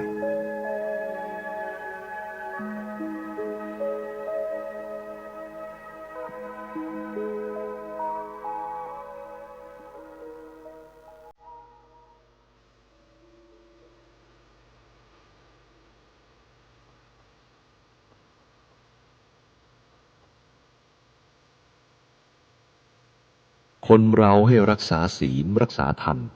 ก็กลัวแต่ทุกข์ยากลำบากมันไม่ใช่อย่างนั้นศีลธรรมให้ความเบาความสบายแก่เราไม่มีโทษไม่มีภัยคิดไปข้างหน้าคิดไปข้างหลังก็สบายถ้ามีศีลธรรมคิดไปข้างหลังความผิดเราก็รู้จักเมื่อเรารู้จักเราก็ละพวกนั้นต่อไปก็บำเพ็ญคุณงามความดีมองไปข้างหน้าก็สบายมองไปข้างหลังก็สบายดังนั้นความทุกข์ทั้งหลายมันอยู่ที่ความเห็นผิดถ้าเห็นผิดมีทุกข์ทันทีถ้าเห็นถูกแล้วก็สบายพระศาสดาท่านจึงให้สร้างความเห็นการฟังเทศน์ฟังธรรมก็เพื่อสร้างความเห็นของเราคือเรายังเห็นไม่ถูกต้องความจริงสิ่งทั้งหลายทั้งปวงนั้นมันพอดีมันสม่ำเสมออยู่ทุกสิ่งทุกอย่างเหมือนต้นไม้ในป่านั่นแหละต้นยาวก็มีต้นสั้นก็มีตรงก็มีคดก็มีต้นที่มีโพรงก็มีทุกอย่างมันพอดีของมันคนต้องการต้นคดก็ไปเอาต้องการต้นตรงก็ไปเอาอยากได้ต้นสั้นต้นยาวก็ไปเอามันเลยพอดีของมันในโลกนี้ก็เหมือนกันมีทุกสิ่งทุกอย่างแต่เราไม่รู้จักเอามาใช้ถ้าเอามีดมาใช้ก็เอาสันมันมาใช้มีดเล่มเดียวกันนั่นแหละใช้ไม่เป็นก็ไม่เกิดประโยชน์ธรรมทั้งหลายก็เหมือนกันถ้าเราพิจารณาไม่ถูกเรื่องก็ไม่ได้บุญไม่ได้ประโยชน์เหมือนคนฟังธรรมไม่เข้าใจไม่ได้ธรรมะปัญญาก็ไม่เกิดเมื่อปัญญาไม่เกิดความเห็นถูกมันก็ไม่มีถ้าความเห็นไม่ถูกต้องการปฏิบัติก็ไม่เป็นผลผลสุดท้ายฟังเทศน์ฟังธรรมก็เลยเบื่อเพราะฟังแล้วไม่ได้อะไรอย่างนี้ก็มีอันนี้เพราะความไม่เข้าใจในธรรมะถ้าเข้าใจในธรรมะแล้วไม่มีปัญหาสบายนั่นแหละท่านจึงบอกว่าธัมโมจตุลโภโลเกการที่จะได้ฟังธรรมของพระพุทธเจ้านี้ก็ยากคนพูดคนเทศมีเยอะที่ไหนๆก็มีไม่รู้ว่าพูดขนาดไหนคนปฏิบัติก็เยอะไม่รู้ปฏิบัติขนาดไหนไม่รู้ถูกรู้ผิดมันยากปัปพชิโตจตุลโภฟังธรรมแล้วจะได้บวชในพระศาสนานี่ก็ยากเหมือนกับญาติโยมจะบวชลูกบวชหลานแต่ละทีมันหาโอกาสยากครั้นบวชแล้วจะมีศรัทธาประพฤติปฏิบัติตามธรรมคำสอนของพระพุทธเจ้านั้นก็ยากดังนั้นทุกวันนี้มันจึงน้อยลงไปพระพุทธเจ้าท่านทรงสอนให้เป็นคนมีปัญญาถ้าไม่มีปัญญาไม่รู้เรื่องจริงๆเหมือนกับสมัยก่อนมีประเพณีการทำต้นดอกผึ้งการทำบุญต้นดอกผึ้งเป็นความเชื่อว่าถ้าบิดามารดาหรือญาติสายโลหิตสิ้นชีวิตไปแล้วเกรงว่าจะไม่มีที่อยู่แล้วจะได้รับความลำบากหากลูกหลานสร้างปราสาทดอกผึ้งอุทิศไปให้แล้ว ก็จะได้มีวิมานหรือปราสาทอยู่อย่างสบายไม่น้อยหน้าใครในเทวโลกก็ทำกันไปตามประเพณีบางทีทำหมดขี้ผึ้งเท่ากำปั้นนี้แต่เอาควายมาฆ่าเหล้าหมดไม่รู้กี่ลังทำกันอย่างนี้จะได้บุญเมื่อไหร่ถ้าสมมุติว่าเราตายลูกหลานทำต้นดอกผึ้งไปให้เราจะต้องการไหมนึกอย่างนี้ก็น่าจะเข้าใจนะพวกเราต้นดอกผึ้งมันจะพาไปสวรรค์ไปนิพพานได้เมื่อไหร่มันเรื่องเกจิอาจารย์เขียนกันขึ้นมาว่าทำอย่างนี้ได้บุญหลายใครทำแล้วจะได้ไปเกิดเป็นนั่นเป็นนี่เราลองมาพิจารณาดูสิว่ามันมีเหตุมีผลแค่ไหนนี่แหละคือการทำตามประเพณีใครๆก็ทำกันมาอย่างนั้นแล้วก็มักอ้างว่าทำกันมาตั้งแต่สมัยปู่ย่าตายายอาตมาว่าจะทำมาตั้งแต่สมัยไหนก็ตามทีเถอะถ้ามันไม่ถูกก็ต้องทิ้งมันทั้งหมดนั่นแหละพระพุทธเจ้าท่านให้มีปัญญาคือให้รู้ตามความเป็นจริงความจริงไม่ใช่อยู่ที่การกระทำสืบกันมาความจริงอยู่ที่ความจริงเหมือนจิตใจมันโลภมันโกรธมันหลงมันไม่มีตัวรู้มันก็ทำไปตามจิตที่มันหลงนั่นแหละก็เลยกลายเป็นประเพณีถือกันมาอย่างนั้นอันนั้นมันประเพณีของคนไม่ใช่อริยประเพณีไม่ใช่ประเพณีของพระพุทธเจ้าทำไปก็ไม่เกิดประโยชน์นี่แหละท่านว่าฟังธรรมแต่ไม่ได้ฟังธรรมของพระพุทธเจ้าฟังธรรมจากเกจิอาจารย์เลยทำกันไปอย่างนั้นอย่างถึงเดือน5เดือน6ก็เหมือนกันก็ทำพิธีสะเดาะเคราะห์โดยทำกระทงหน้าวัวขุดเล็บมือเล็บเท้าใส่ไปส่วนมากจะทำกันตามที่มีความเชื่อว่าจะมีผีหรือวิญญาณสิงสถิตอยู่เช่นตามทางแยกหรือต้นไม้ใหญ่ถ้าเป็นสมัยนี้ก็ตรงที่มีอุบัติเหตุเกิดขึ้นบ่อยๆวิธีทำคือนำเอาต้นกล้วยมาทำเป็นกระทง3เหลี่ยมบ้าง4เหลี่ยมบ้างตามความนิยมแล้วปักธงเล็กๆไว้โดยรอบภายในมีเครื่องสังเวยเช่นข้าวดำข้าวแดงต่อจากนั้นก็เชิญหมอผีหรือคนทรงมาทำพิธีสวดเส้นผีหรือวิญญาณมันไม่ถูกหรอกเหล่านี้มีแต่เรื่องนอกรีดนอกร้อยคนอื่นทำก็ทำกันเลยไม่รู้เรื่องนี่แหละเพราะไม่ได้ฟังธรรมะของพระพุทธเจ้าไปฟังแต่อย่างอื่นล้วนแต่ทำแล้วไม่เกิดประโยชน์ทั้งแก่ตนเองและผู้อื่นไม่มีความหมายอะไรสิ่งทั้งหลายเหล่านี้มันเนื่องมาจากการฟังท่านจึงให้ฟังเหตุปัจจโยอารัมมณปัจจโยพระพุทธเจ้าท่านสอนว่าสิ่งต่างๆมีเหตุมีปัจจัยถ้าเหตุดีผลก็ดีถ้าเหตุไม่ดีผลก็ไม่ดีเหตุถูกผลก็ถูกเหตุไม่ถูกผลก็ไม่ถูก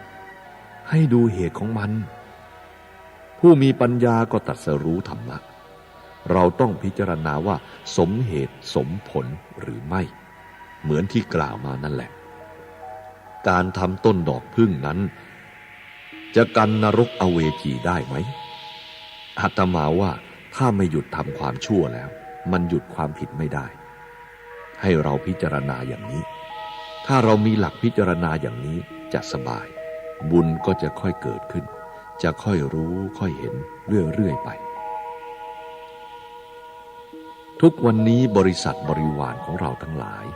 คือภิกษุภิกษุณีสามเณรสามเณรีอุบาสกอุบาสิกาพระเนนอุบาสกอุบาสิกาบริษัท4ยังมีอยู่แต่ก็น้อยไปหมดไปเราสังเกตได้ง่ายๆว่าทุกวันนี้นักบวชนักพรตที่เป็นเนื้อนาบุญของพวกเราที่เป็นสุปฏิปันโนปฏิบัติดีอุชุปฏิปันโนปฏิบัติตรงญายะปฏิปันโนเป็นผู้ปฏิบัติเพื่อพ้นทุกข์หาดูสิมีไหมทุกวันนี้เราอ่านธรรมะกันทั้งนั้น แต่เป็นธรรมที่แต่งขึ้นภายหลังเราฟังไม่เข้าใจหรือเข้าใจไปเป็นอย่างอื่นอย่างบางตำรากล่าวว่าพระยาธรรมจะมาตรัสและนำตะแกรงทองคำมาร่อนเราก็เข้าใจว่าเป็นตะแกรงทองคำจริงๆซึ่งเป็นความเข้าใจที่ไม่ถูกต้องแม้แต่เรื่องพระยาธรรมก็เช่นกัน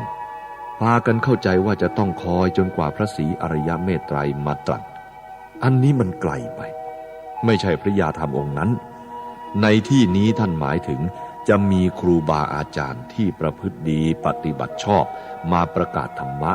มาช่วยบอกว่าอันนั้นผิดอันนั้นถูกเรียกว่าร่อนคนไหนปัญญาน้อยนึกไม่ถึงไม่เชื่อก็หลุดไป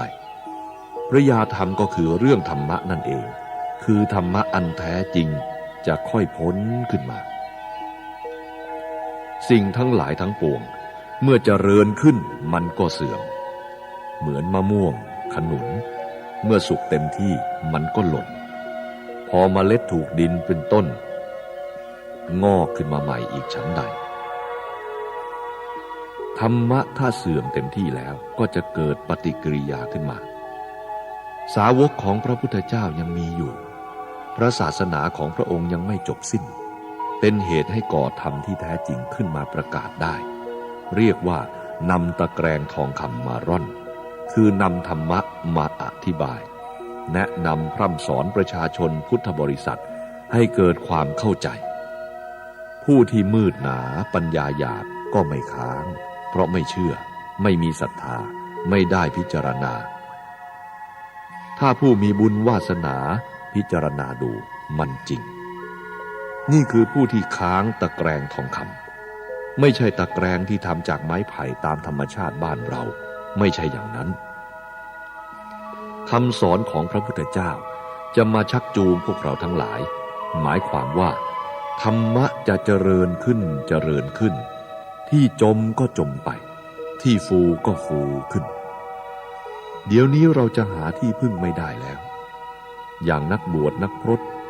ลูกหลานของเรามาบวชกันทุกวันนี้ส่วนมากก็บวช7 วัน15 วันเท่านั้นแหละแล้วก็สึกไปเลยไม่มีใครอยู่วัดเลยไม่เป็นวัดเพราะไม่มีใครอบรมสั่งสอนกัน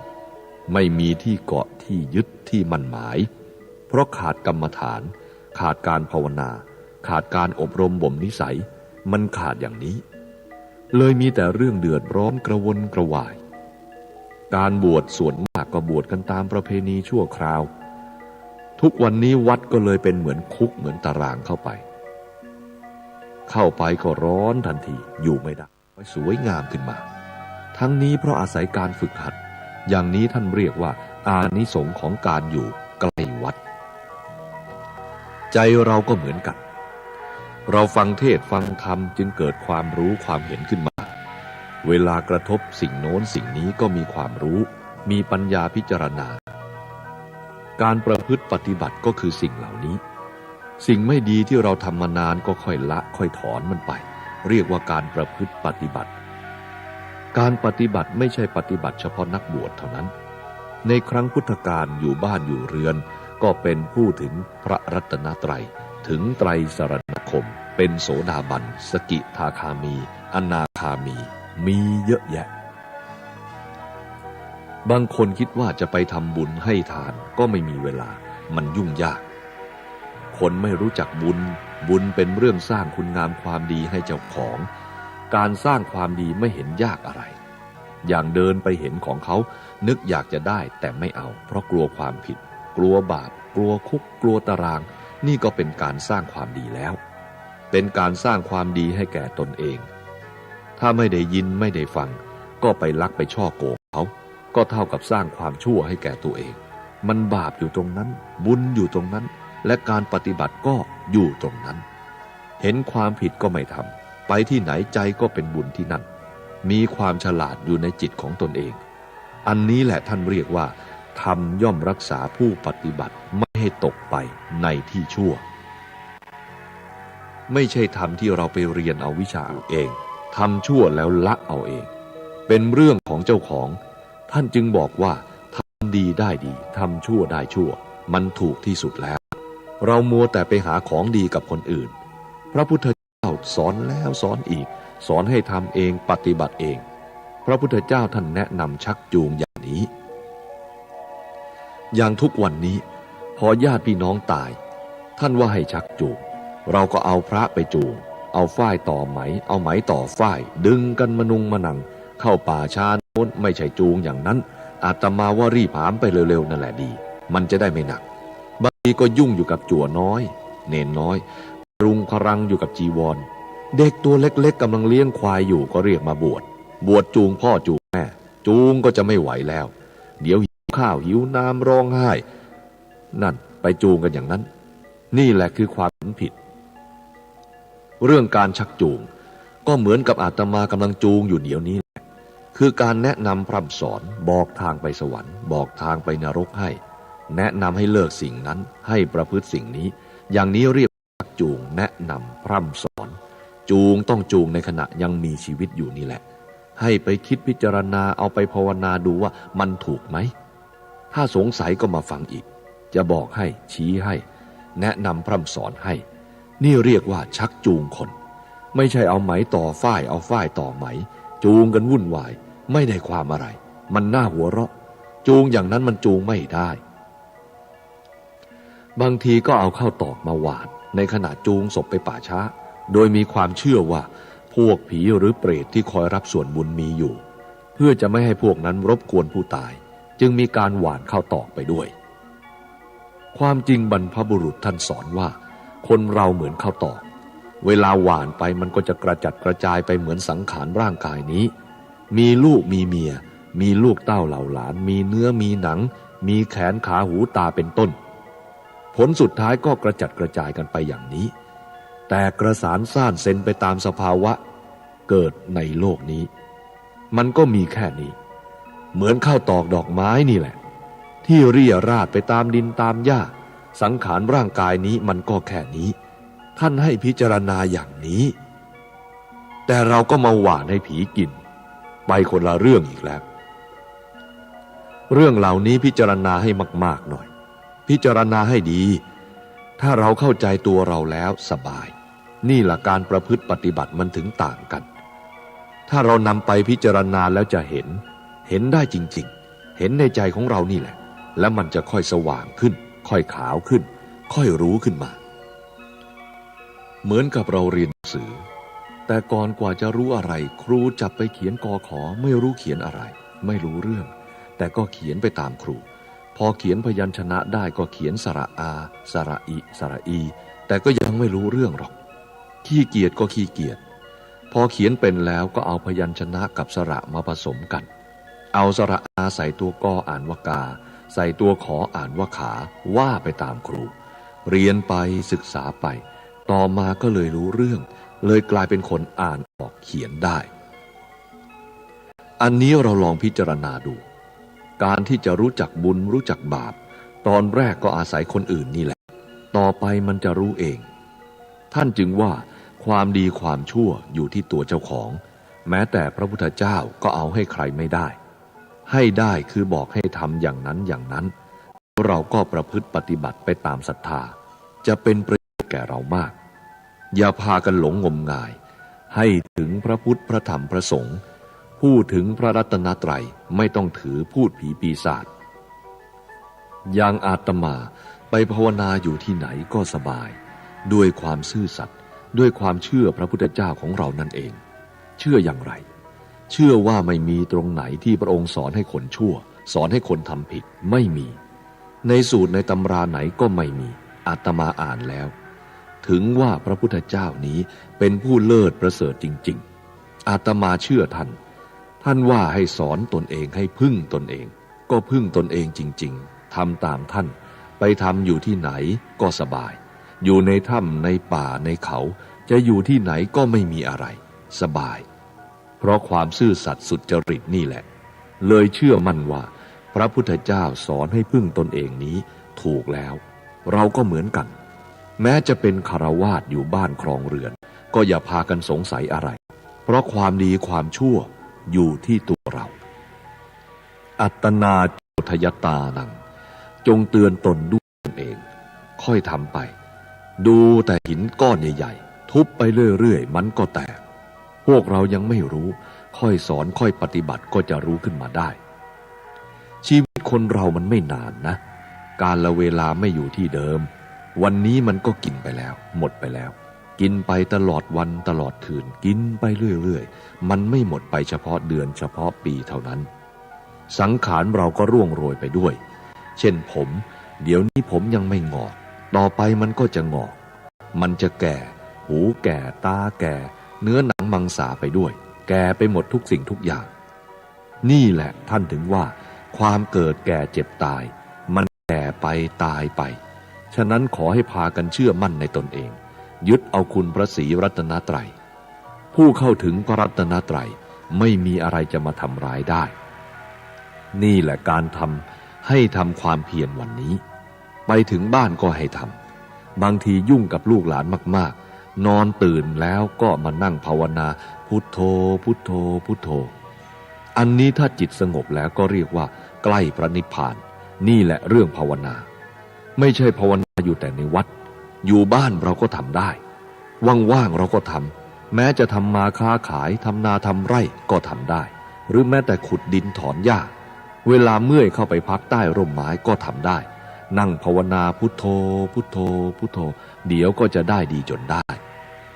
มันระลึกถึงคุณครูบาอาจารย์แล้วตั้งจิตพิจารณาพุทโธพุทโธพุทโธสบายนี่เรื่องที่พระพุทธเจ้าสอนให้พากันจดจำเอาไว้สอนไปมากก็มากเดี๋ยวบุญจะหมดให้ดูที่เรานะอย่าไปดูที่อื่นมันจะดีจะชั่วให้ดูที่ตัวเรานี่แหละคำแนะนำพร่ำสอน